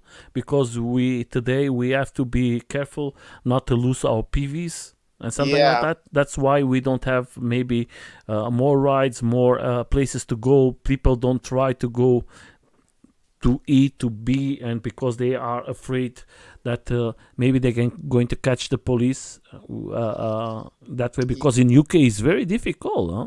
Yeah, it's I don't know. Oh, sorry. The British culture has a thing of demonizing something and being public enemy number one. So when something new or different happens, our media tends to go like, oh, look at this is terrible, and look what's happened. So criticize everything what you do. And it wasn't really a problem in Britain until a few years back. There was a lady YouTuber who died on a scooter, electric scooter, at a notorious spot where cyclists do get killed yearly. And then they seized on that, and it's like, oh, look at these illegal, dangerous things. This woman's died. And then, the guys in London basically say, yeah, don't ride during commuter times because the police will have you, basically. Yeah, because like this in Germany, in Netherlands is completely illegal. You cannot have not rent scooters. In Germany is legal the scooters. The rest is illegal. Then I listen in UK. You guys are planning just to put the rent scooters legal and the rest continued illegal. What is the difference to be in a scooter private or to rent? Well, it's regulated, and also it's a reputable company that's in charge of it. Yeah, yes, of course. Yeah. But I think that is unfair. Yeah. Albeit you do see some people riding very, very fast, especially the bikes as well. Yeah. And it's like that basically don't be a dick. So whenever we go out riding, John, I'm going to interrupt you because like this, a car you can go to 200 kilometers per hour. But you know that in a seat you can go to 20 miles per hour, and you have to respect that. It's the same like the PVs. You can Yeah. go to 100 or 80 or I don't care. But in a city you can go 20. You have to go 20. That's it calls responsibility. If you Yeah. are irresponsible, you have to pay for your acts. I don't Yeah. think that is not a good justification to tell you that you have a AUC, you can go to 80 kilometers per hour. That's why you cannot ride on a city. Yeah, a car can go 200 or 300, but in the streets, they have to go 20, you have to go 20. That Yeah. is just education. I think the thing is that people will rather say no because it's easier than saying yes. And also, if somebody says yes, then the focus is on that person saying yes, we'll do this. The focus is on that person, and then they might be worried about losing their jobs. Generally it's like with any type of Yeah, bureaucracy. they just want to save themselves. Yeah, But yeah, but saving themselves, they are not saving. I think okay, I'm a guy who, I don't want to go to this. We leave it this because I think I discussed this too much. I hope that we come legal. That is the important thing. I think it's going to be very difficult. I think we have to work, most of us, more together. If you don't like me or if I don't like you, in this problem, we have to say, leave our difference apart and go together for us to do something together. I'm not talking about me. I'm talking about A, B, C. I know lots of people who say, I'm not going to help this guy because I don't like it. Yeah, forget it. That is not the thing. We need to go in one way. We want to be legal. We want to have insurance. We want to have our lives. We want to bring our friends. It's so sad that I cannot reach you and say, hey, come to my house, stay in Germany for 3 or 4 weeks, and we're going to ride. No, I cannot say that to you because you're going to be unsafe to ride with me here, and you're going to catch the police, and they're going to take your PV. And if your PV is like yours there, that is a DIY, you're never going to see it again. yeah, yeah. Well, the irony is, where I live in Bristol, they've now got a congestion zone like London. So older diesel vehicles and older vehicles are either banned or you got to pay to drive through the city now. But so they want to make this, they want to make the city air cleaner, but they don't want PVs. It's, I'm going to Tom has another question here. I think this is good because if the people want to travel to go there in the SkateCon, the question looking for the big money for traveling and shipping the board is going to be to work it. So first of all, I'm just going to tell my experience is like this. Go to UPS. UPS, they can make it your board from not flying, from ship or going for Earth. Then they have a new system. You just have to go there and then you put if that is with batteries or without batteries, and you don't pay so much. I know that because there was an event in Portugal and the guys shipped these one wheels from UK to Portugal, and 5 days later was in Portugal. Everything you just have to write. There is a video there from me showing how you have to do it. It's not expensive. It's going to be maybe to USA a little more, maybe $150. I don't know. To ship it, you have to think about 300. Or you rent one, or you do like John. John make the battery there, and but there is ways today to do it because I know that UPS, if you have lipo batteries, you can put it there. I have a board with lipo boards or with just put it what you have, and you're going to pay it. Yeah, that well, is, I've got my lipo batteries are still in the States. I was over there last year. I had them. I left them there. Bob actually came out and I actually posted my board to him in Utah.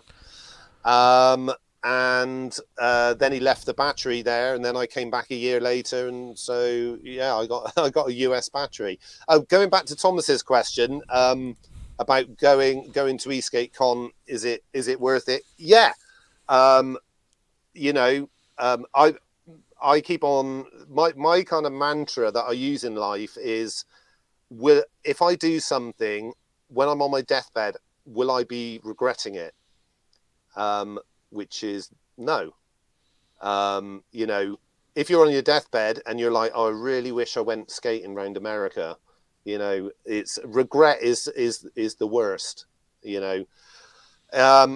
It just means, you know, I won't spend my money on useless crap. Yeah. I'll have experiences instead. So you'll love it out there, Tom. I'd say it's is definitely a worthwhile experience. And I think Tom is a fantastic rider. I think he's going to love it. And the people is going to love him there too. I think it's going to be a nice experience for him to see it other side of UK and other places. Yeah, if you click on the last link that I sent, Yeah. this was a fun. Yeah, I have it here. This was a fun ride that we went on. So this was all around Las Vegas. They got these big washes to take the water when it rains. So yeah, obviously keep an eye on the weather, because you don't want a heavy rainstorm in the mountains 30 miles away, because this will fill up pretty quick. But yeah, we literally just you know, squeezed around a fence, jumped in here, went riding this wash. I think we were all slightly limited by our range, because we would have just carried on. You could literally ride around the whole of Las Vegas pretty much like this. But my question, I forget in the beginning. Is easy to charge? Sorry? Is easy to charge the boards in Las Vegas, or is difficult to find places to charge? You could probably pull up at a cafe or a restaurant, and I'm sure they'll be fine. We do that in Britain quite a lot as well, where we just pull up and charge. But the question is like this. I don't know if you've been, you've been in Las Vegas. That was 250 riders. But we are seeing now today that like here in Germany, and I think in UK is coming more and more, because before, when we start, was not so many riders, maybe 20, a little more is not a problem for a restaurant and for a place. But now we are talking that there is groups that is more than 40, 50, 60 riders. Yeah. Don't you think that is going to start to be a problem? No. Well, with eSkateCon, they basically did one route, but there was like a 9-mile route and then a 16-mile route. So most boards can do 16 miles anyway, but they basically, for the huge group rides, obviously they do keep it smaller, because you can't exclude people that have got boards that don't have so much range. However, though, most boards will do 15 miles easily now anyway, if not more. And I guess it's also down to, you know, are you able to ride more than 15 miles? I would say I would want to ride 14 to 18. That's my kind of normal now. Because like you tell in the beginning, lots of people have big batteries, because Las Vegas is big, and sometimes they have to go from one place to another just to catch to a group ride. Yeah. Well, to be honest, in the States, everybody drives their cars everywhere. Like we, especially in Britain and probably in Germany, you walk. You will walk to the shops, but in the States you can't, because everywhere is so spread out. So car culture in America, you know, people will drive miles and miles. I was getting a lift into Jacob to M Boards, and I was riding 8 miles to his house. Then he was driving 30 miles to work, and then 30 miles back again, and then I would skate back from his house another 8 miles. So most people that go to a group ride normally drive or get a lift anyway. Yeah, that is a good, because I never see guys riding bikes in USA. It does make me laugh when you go into a parking lot where there's a bunch of shops, like a mall. You will see people will everybody will be trying to get as close to the store as possible, like almost like going past empty spaces. Mm-hmm. And it's just, and Earl that I was staying with, I was like, I said, park there. And he's like, oh, do you want to go to the store next door? I'll drive. And I'm like, no, I'll walk. That's what we do. Like normal persons do it. But it's like this. I was with you to meet with these guys to ride in USA. Do you go to any group? How was the way you find these people to go for rides? Well, I bumped into the Intro to Speed lot just by accident because I saw their videos, Mm-hmm. and then I went there with my buddy, and they just happened to be riding that day. So that was just a coincidence. And then James Crofton, he was basically, he posted me in on all the EUC rides that they were doing as well. Yeah, and then I found out about the Evolve ride down in Carlsbad, so I went down for that. And then this year, Shred Lights had a ride in San Diego, Mm-hmm. so we went on a big group ride in San Diego, which was That is a good thing from Shrek Lights. They organize lots of events. yeah, no, that was great. Eric organized lots of events. Yeah, it was. You know what? I've got a video of it here. Is this it? No, this was. Oh no! I'll play this video. This wasn't the Shred Lights video. I think this was Halloween. Okay. Yeah, Halloween there is very big too.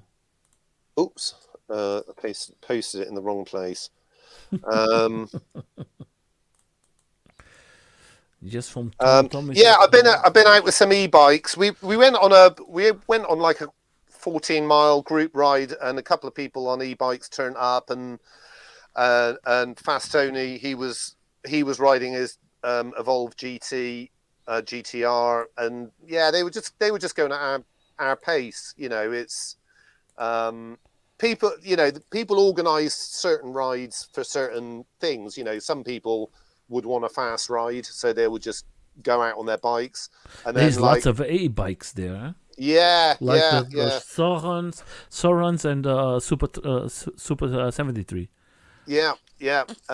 So yeah, it was cool going out with the people on bikes. They obviously know that they're going on a potentially slower ride than normally, but you know, riding is better than no riding, I guess. John, I like this. From the group rides that you see there, do you see the skateboards, longboards growing or going less persons using it? Because we have to talk that's a good about. Question, yeah. We have to talk about. We see lots of one-wheelers. One-wheelers, you don't have the range. You just have to do their stuff in close to everyone, but it's easy to charge. In 1 hour you are completely charged, or less than 1 hour, but is around 1 hour. And then you have the AUCs that you have lots of range. You can use it or whatever. Then you have now these bikes that you can put. These guys who make 2-3 batteries on a bike or make a big battery, and then it comes the e-scooters. The e-scooters, they're coming bigger and bigger and bigger. That's like big machines. Sometimes it's like a motor. Yeah. How do you see the skateboard? It's difficult to get a perspective because I've only been there twice, so I don't get a bigger picture of, like, if I was there 3 years ago, I could have probably said more than likely it would have been more e-boards because there wasn't that many EUCs around. So it's a bit of a mix, and to be honest, And in UK, how do you see it? I see a lot. Well, I know a lot of the guys from London are all on EUCs now, and I know that a lot of them have sold their boards and don't have boards. So yeah, it'd be interesting to get some actual numbers. But in the States, people have multiple boards. That's not rare at all. Most people, Of course. most people, I don't know where they get their money from.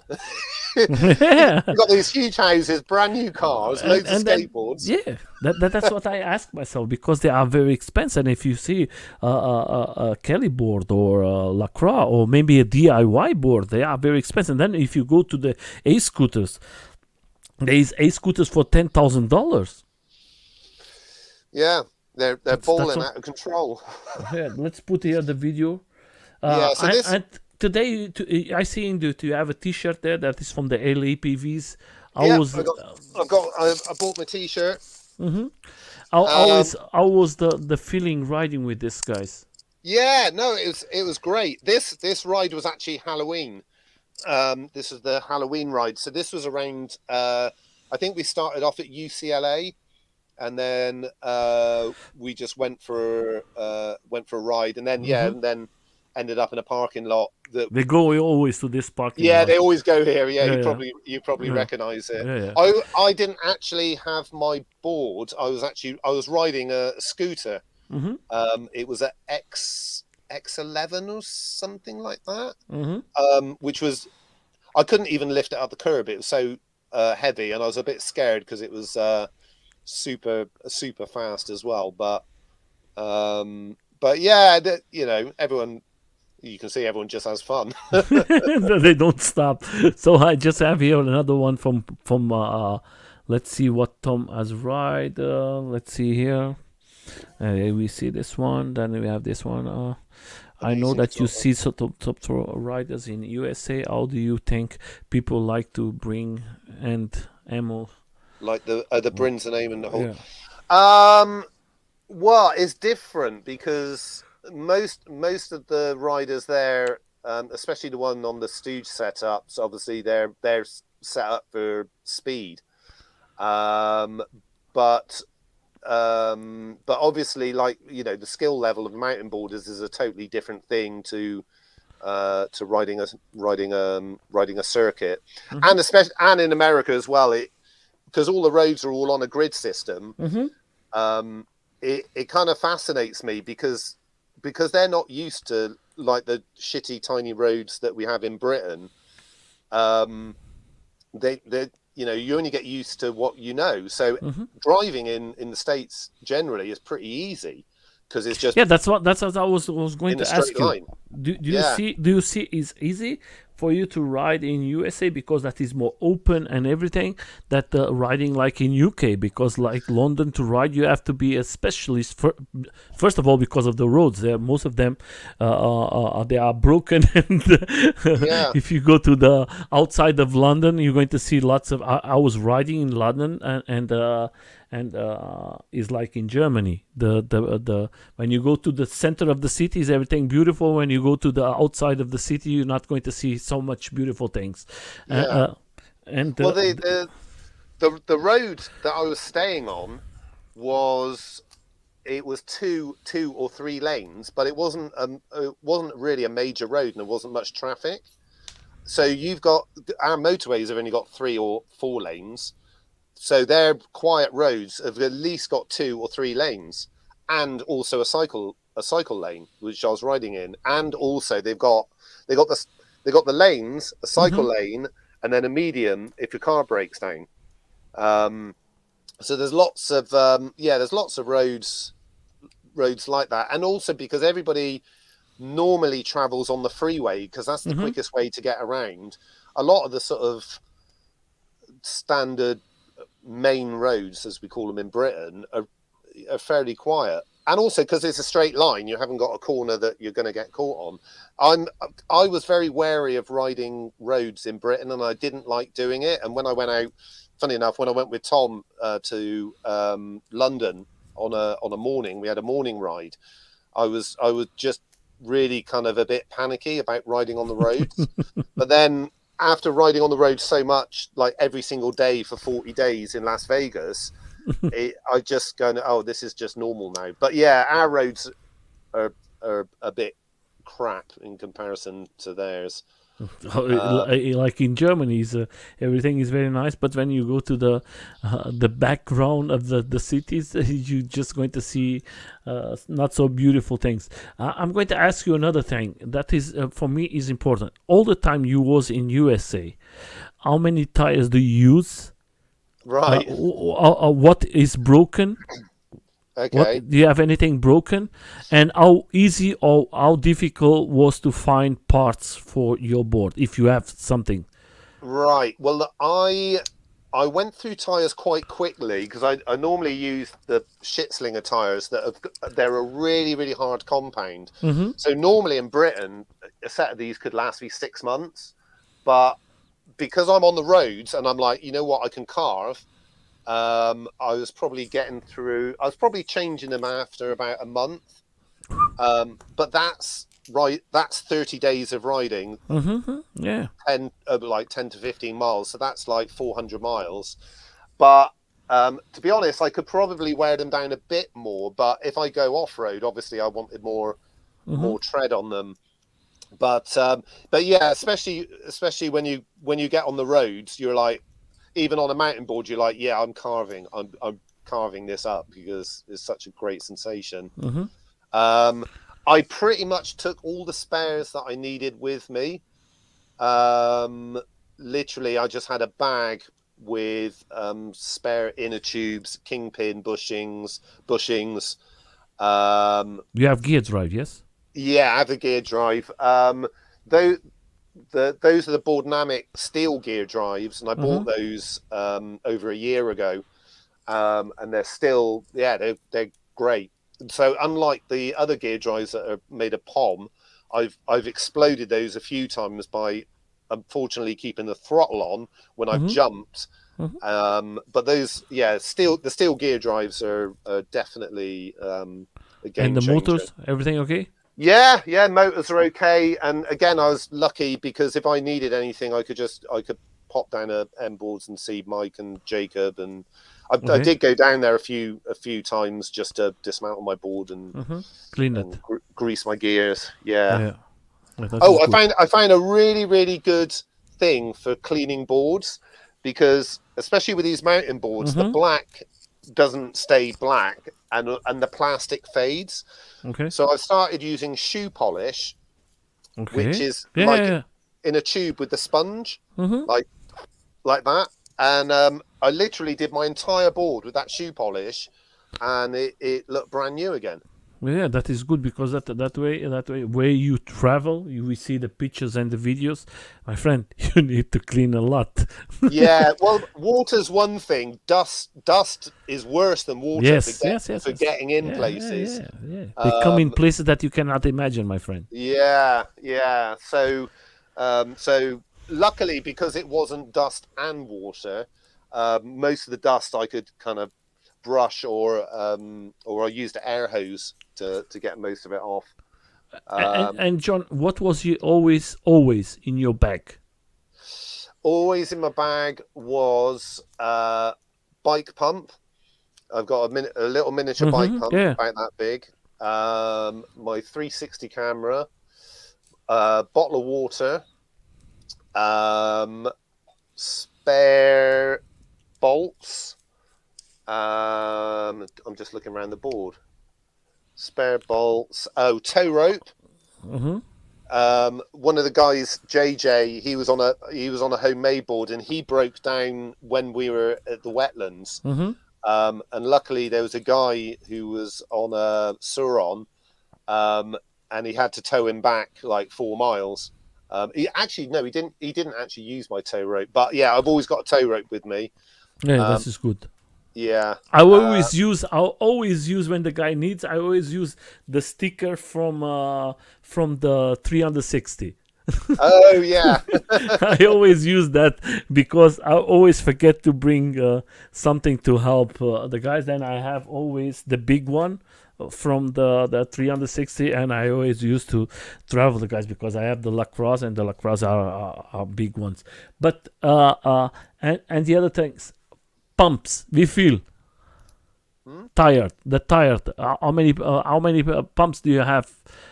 Got it with your? How many flat tires do you have?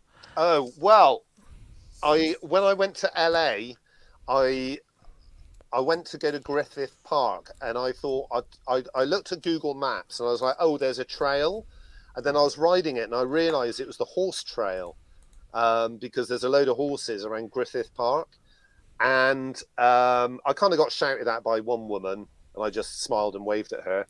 But then there was a bridge that went across the river, the LA River, and for the horses they just pile loads and loads of branches, Mm-hmm.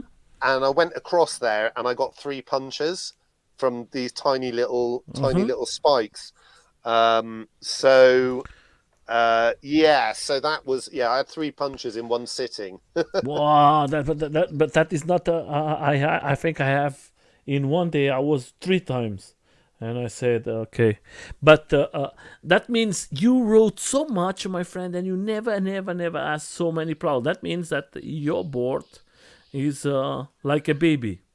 Yeah, well, there's a phrase: if it's not broke, if it ain't broke, don't fix it. So I got everything set up on my board just right. All the Mm-hmm. settings in the VESC are just right.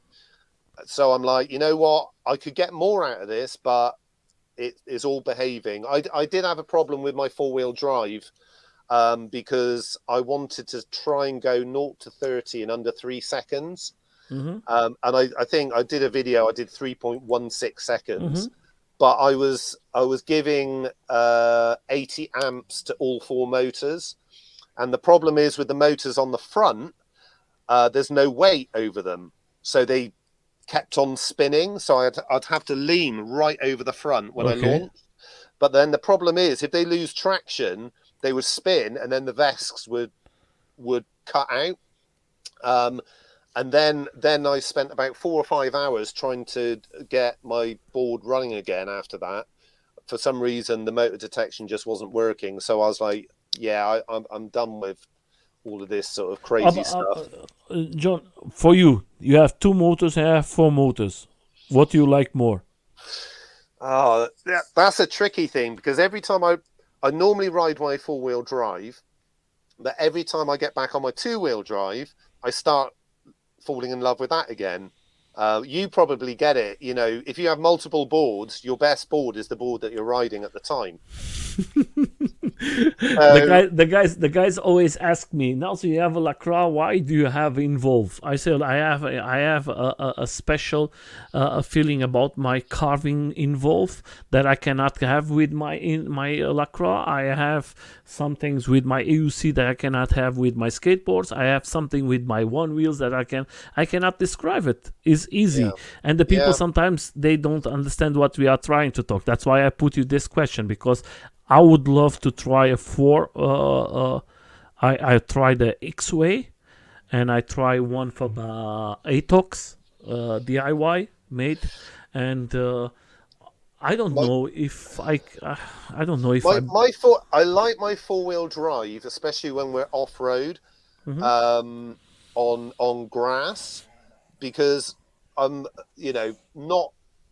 not the best electric mountain board rider in the world, but it means with the four-wheel drive, you just don't lose traction, and the back doesn't fly out. And I've had a lot of injuries over the years, and I'm very conscious that I don't. If I have a fall, it will just set my bad back and Mhm. my hips off again, and I'll have to deal with that. So it's kind of more of a kind of safety thing. But then riding the two-wheel drive in Vegas, I just fell in love with two-wheel drive again. So I'll probably be riding this a bit more at the Okay. moment. And what you use normally, just for us to end, we're coming close to 2 hours 30, my friend. Oh, blimey! Do you It's want easy. another? Do you want another video just to? Yeah, because but till you bring this video, tell it what you use always 100% when you go riding as protections, as gears. Always a helmet. Mm-hmm. Always knee pads. Mm-hmm. Because I came off my Evolve without knee pads on, and I took all the skin off my knees, and my knees were aching for a month, and I couldn't straighten my legs because of the scabs over them. So it's that. I've got a video here. So this isn't electric. This is the same, my friend. This is the UK mountain boarding championships. That was at Bugs Boarding, and so obviously most of the electric mountain boarders have come from traditional mountain boarding. So here's a link to it. But talking about crazy riders, you know, these guys here are crazier than I think most electric skateboarders. I think most of the guys in UK, or the guys who electro mountain board, they come from this. That was the beginning from everything. Yeah. So it's come easier to them. And we have a nice lady here riding. Yeah. So this is them. This is me in slow motion. This is my wipeout reel. It is very good. Doing a bit of a moon, but yeah. So this is where you get your skill for board control or not skill. There's Biren. Yeah, my friend. But that is. I think. Don't you think? Let's put it this way, John.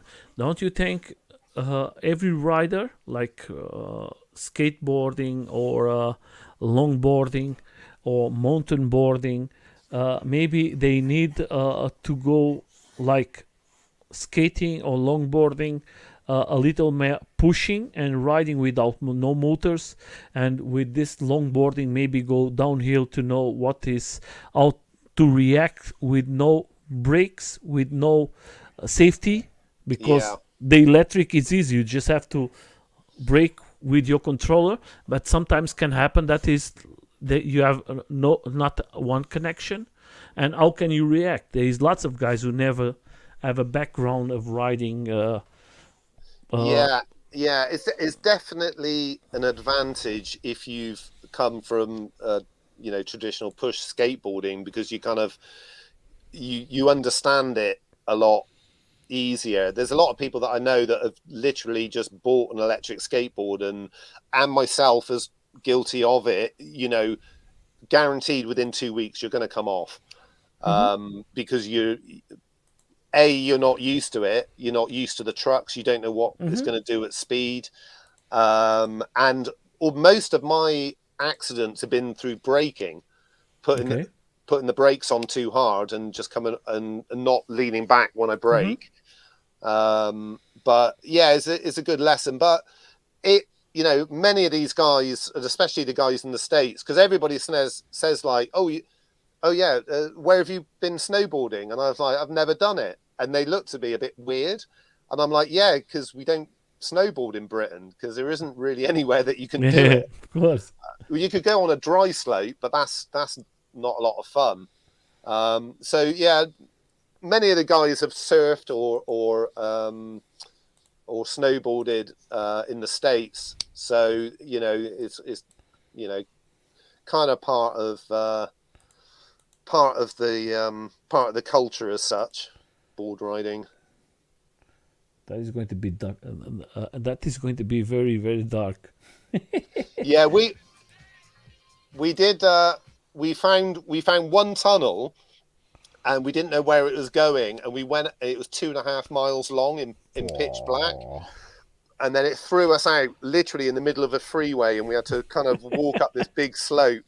So yeah, I think if we do any tunnel rides in Vegas, it will be specific routes that we know, and definitely keep an eye on the weather, because Vegas is notorious for flash flooding, because the water can't go anywhere because it can't soak into the ground. So yeah, I'll definitely keep an eye on that when I go back for ESkateCon in March. Tell us a little more about these pictures, my friend. Yeah, so that is the future. Possibly, yeah. So I just played around with the AI software, and I typed in, various things, skateboarding, and it just come up with these wacky That is images. very nice. This is very nice. I had problems with an EUC because it just did not. The AI didn't know what it was. Uh-huh. So most of them, they were riding it the wrong way, so their feet were like either side of the tire. What I think is nice is the protections, my friend. Yeah, well, exactly. Yeah, I think that is very good. yeah. I'm not sure about the amount of wheels, but But that is a very, very nice mate. For the people who don't go, I'm going to leave the link here from the group, and if you guys want to go there and have some fun, I think there is a lots of things. We never know, guys. Don't laugh, because the first time I see a AUC, I was laughing a lot. I said, "This Chinese, they are crazy. What is this piece of shit with one tire?" And today, you seeing the AUCs are very strong. That's why Yeah. don't laugh. You can be surprised very fast. yeah. Well, the races that they added at the AVS, Apple Valley Speedway. If you go on YouTube, have a look at some of those videos of the guys riding around there at crazy speeds. Yeah, I know, my friend. I know that is most of them, they are very. I'm just putting some things here from the group for you guys to see it, but I would love you guys to go there and maybe Oh, subscribe. so yeah, that video there. If you scroll back there, so this is the cycle track around Las Vegas. There's a couple of breaks, but it goes for like 30 miles. What, 30 miles? This is a lot. So you can just skate and skate and skate, and look, no one's on there. Yeah, It's just my own private very race sad. track. Yeah, That means if you are with no battery or a problem, you are with a problem. yeah.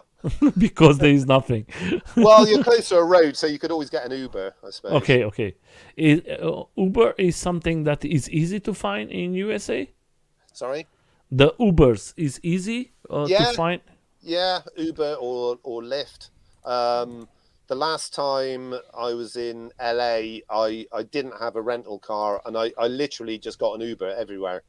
The rental car prices were really expensive because during the pandemic everybody sold their fleet of cars because they weren't used. And then the problem is with the supply chain and the semiconductors and all of that stuff, they couldn't build the cars.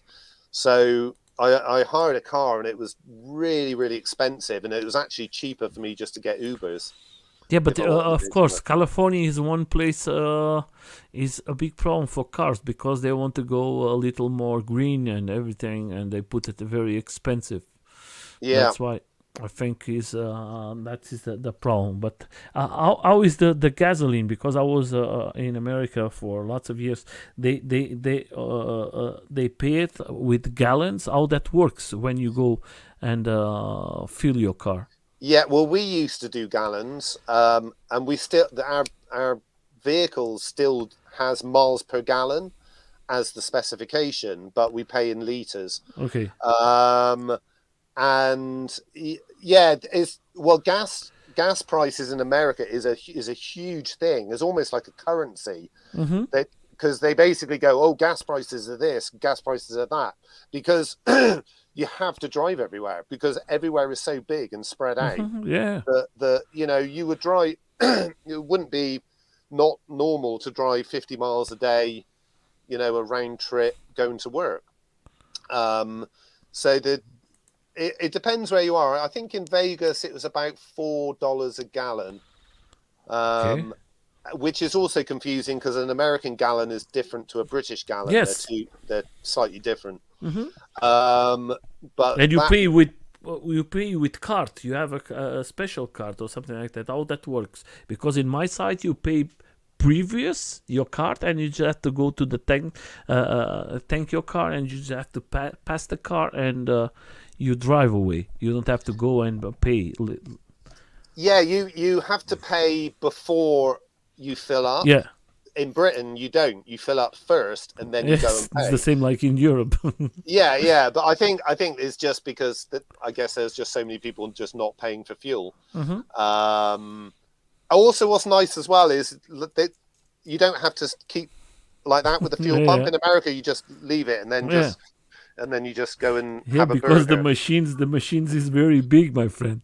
I remember the first time I was in America, I came out in New York, and then was everything okay? Then I came to Miami, and in Miami I come out from the airport, and I come down in Miami, and when they opened the doors, it was so hot, and the smell of gasoline was you don't have no air. It was like I have to come back, and they say, yeah, you have to go directly to the bus. Then you have what's the name? Air condition inside, then is everything okay? And I was like, what is happening? And you see most of the cars, they don't stop the cars, it's always working. It's like boom, boom, boom, boom, boom, boom, boom. And just big machines and everything. And I was like, oh my god, where I come for that was my first experience in America. And the way they do it, because here we have to think about the price of the gasoline. There is not a big issue with the prices of benzene. Hello, Luis. How are you, my friend? I just want to say, my friend, we are coming close to 3 hours. There is something that we forget to talk about it, or we put everything in a table. I could probably talk more, but that's probably all good. Yeah, I'll tell you what. I'll just post a video just to finish on. Yeah, Of course. This was all the guys from London came up to Wales for the weekend. Was something here before you go? Belts or gear drive? I'd definitely say gear drive, just because of the amount of off-road riding. I've been out with people with belts, and as soon as you hit some mud, they start slipping, or a stone will chip up in it. I will say though, if you're going to want to do a lot of jumping, then belts is probably, or even chains, are going to be lighter. But I love gear drives. Also, is the torque. And especially with bindings, you can full throttle your mountain board with all that torque, and it just takes off. And yeah, I prefer torque over top speed. Just having that like 10 to 25 miles an hour, just acceleration is just great fun. I think that too. That's my weight. I have my Lacroix, the first one. I have Atox has made for me a special gear drive, and the first time I try it, I leave the belts to gear drive, and I was like, I don't want again belt. I think it's fun for some things, but most of the thing. The other thing I'm going to ask you, I don't know if you try it or not. In the A-Skate.com was a Portuguese skateboard in aluminium. Oh, right. The Hunter board. Do you try it? Yes. Well, what is the feeling? You've probably seen Ricardo's and Tim's review. It didn't feel right.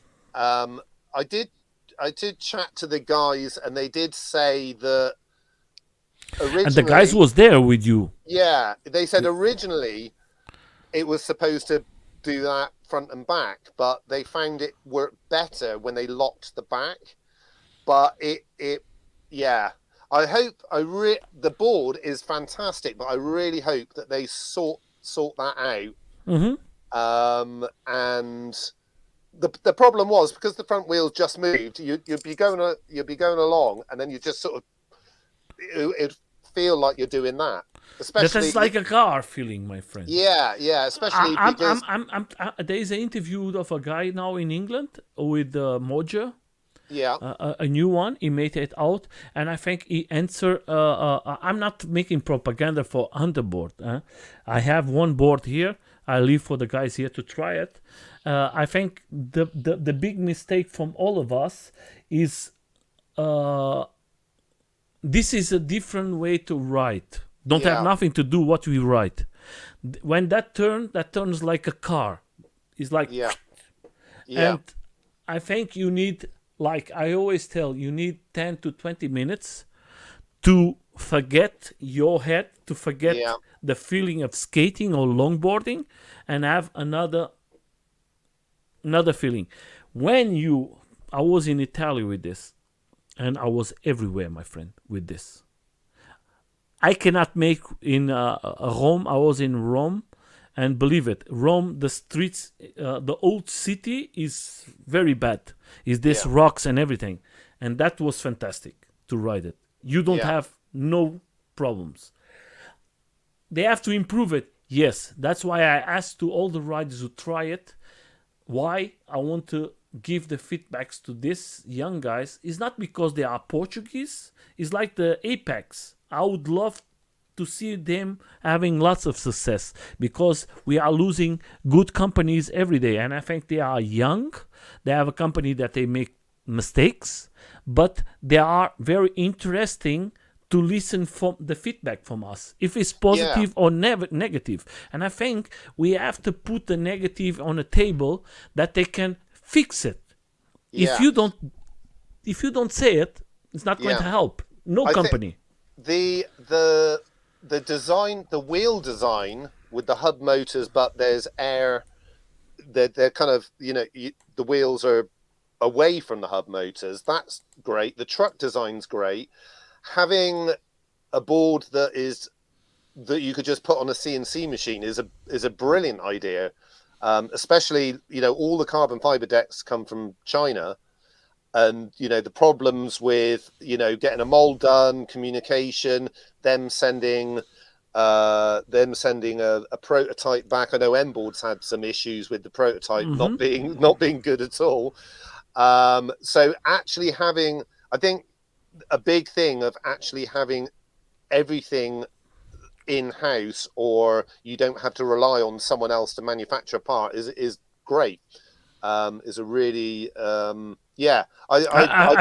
think what you said is very important. I think that is a good feedback for these guys, because that is a big problem always when you make yourself the trucks and everything. You're going to have an issue, because when you need some parts, it's going to be difficult for you to find it. But what I understand from them, they want to create something new, but new sometimes is a problem. Can be a problem. Yeah, especially that it's a skateboard, so everybody who's going to ride it is going to be used to what a skateboard feels like, where the front and back trucks move. So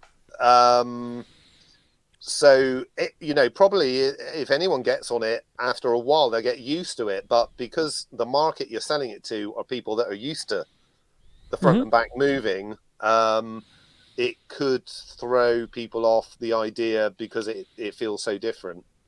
I think it's like this. I don't want to put it. I know that you was there in a skate con, and I know the guys was there, and I see the guys riding. So guys, if you are out there, if you think that has something to do what we are riding, skateboards or longboards, that is a new type of machine. Don't have nothing to do with that, guys. That is everything aluminium. First of all, you're not going to have flex. That is going to be hard, but you have the suspension, and then the turn is completely different, because in the back you don't move the trucks. In the front they turn, and they turn in one way that the tires, I have this one, they're not going to turn like this.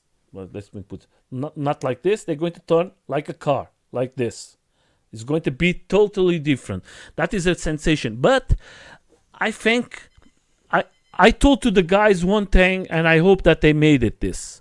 And I would love them to have success. I tell them, guys, I try with the involved on 150 tires, the 6-inch, and I was off-roading, and that was the best sensation I have. And I said, this board needs off-road tires. That is going to make a big change in the machine. If you are thinking you're going to have an off-road board, no. That is city. Yeah. That is a thing that I think Tim made a good point. Like the battery is when you want to charge, you have to take the battery and everything. They fix it. That's why it's good for us to have reviews and to listen to everyone out there. Help the companies to grow up. In UK, there is lots of new guys making new stuff. Support these companies. Then you are going to have a better product. Yeah. Make the critique, but constructive critique, not destroying the company. That's what I say. And there is in UK, you have so good companies, and around the world, we have to help them, and that is the way. I think there is lots of mistakes in this board of a hunter board, and I think there is good ideas for another type of persons of riding. Everything is maybe for us is not good, for other guys is good. I love it, but Tim don't like it. Tim was very. I think Tim might have had a bad day when he did that review. I contacted him and I say, "Hey Tim, what do you do, my friend? You cannot do that." And I said, "Nelson, I know you're going to be upset." I say, "I'm not upset. Do you want me to take the video out?" I said, "No, of course not. I don't want you to take the video out. I think." And Tim is Tim seemed more upset over that board than I was upset over the lockdown. But guys, leave it. That was just a question. I make the propaganda for the guys. I make propaganda for the other guys too. It's free propaganda. I don't receive nothing. I think that Apex has a great team, has a good future. They make nice parts. You don't have to buy a board. They have parts that you can buy it. I know that Trump is fantastic, guys. I love most of the companies and I support all of them. If they are not a piece of shits for the community, I support all of them. And I think we have to support these guys because the road is difficult and there is not so many support out there for these guys to go. When I saw the board, I was blown away by it. Just looking at it, and the simplicity of it, and like, oh yeah, it's made out of, you haven't got to rely on someone else to make your deck. I really liked the wheel idea as well. Yeah, it was almost. Don't forget one thing. That is the aluminium from planes. That is not just a normal aluminium. And then you have to think that everything what they did is everything original. Is nothing take from another company. That's what I think. And they are young. Yeah. And that's what I think is about the same. Like I have lots of discussions with Lee or with because I make my point. He's like Tim. He make his point with the hunter board, and that's why we make something to put this sport to the top. You don't have to buy a board from no one. You can do it like you buy the Trump and then you change everything. You put some things that you feel is better for you. Maybe sometimes it's bad choices. We learn with the bad choices, and like I always say, sometimes my choice is not the best choice for you. It's always a big question. So let's put the video here, and then we'll see there's some guys who write something. Let's go here. So this was in Wales. So this is one of my favourite spots. It's called Blenavon. So this is a trail, a cycle trail up through the mountains. There's Shaz there from his one wheel. When is the one wheel? But this is beautiful. The video does not do this place justice at all. And even though I went to America, when the weather's good in Britain, you can go to some amazing beautiful places. Things. You have and for my friends back in Vegas, we have a color called green, which they don't have. But this trail goes all the way up this mountain to an old it's like a mine or something like that.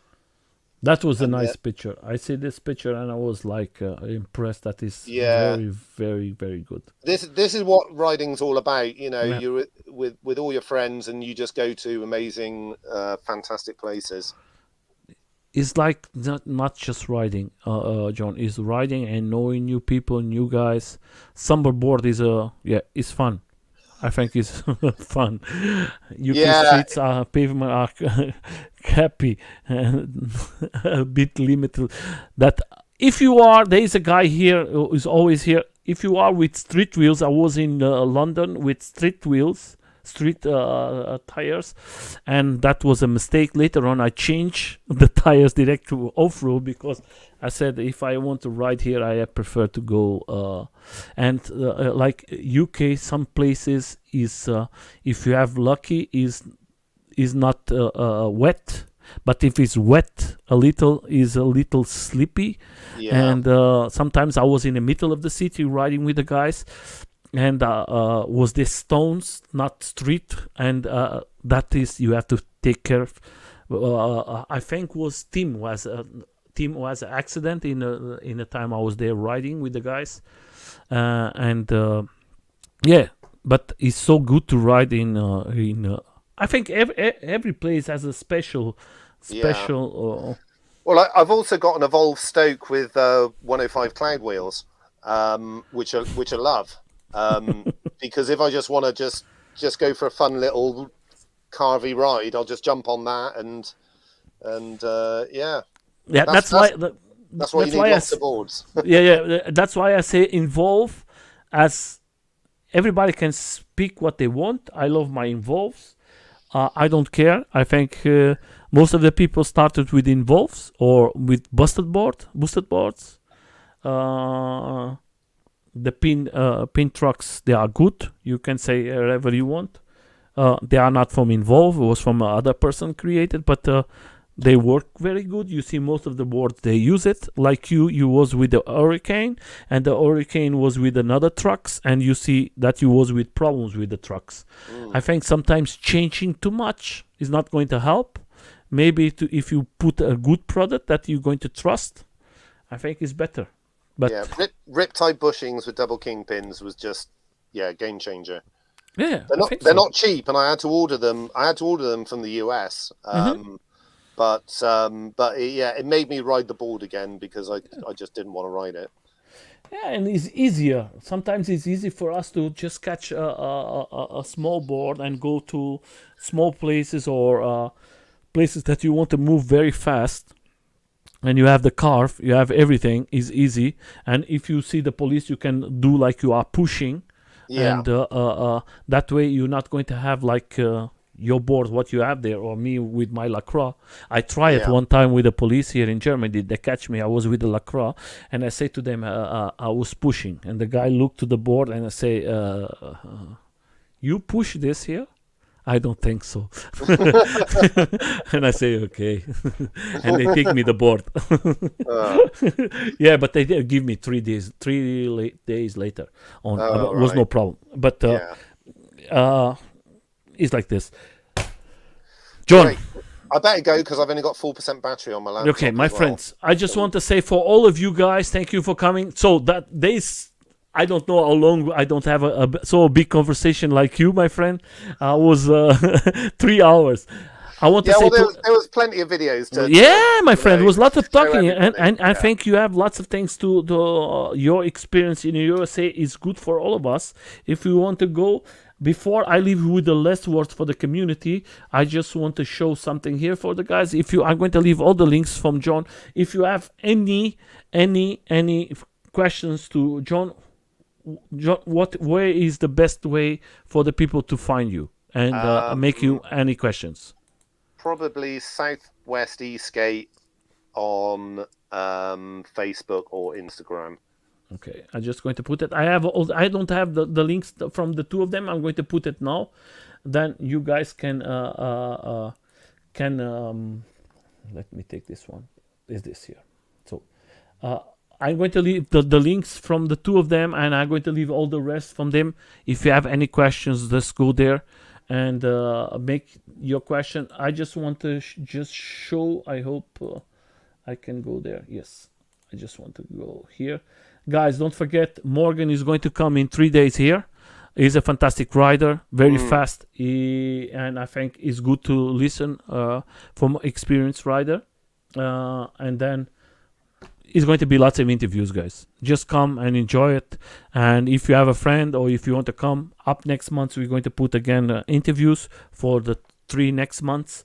And if you want to come and talk a little like Jon, a little about your experience, just come. We'll be happy to listen and maybe learn something from you.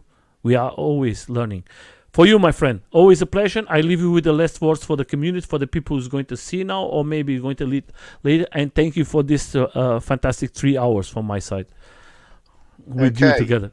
Yeah, well, quit your job and just go skating. You're not going to regret it when you're 80, are you? Okay, guys, have a good time, as a blast, enjoy it, and continue to ride, enjoy your ride, and we see you in the next interview. Bye bye to everyone.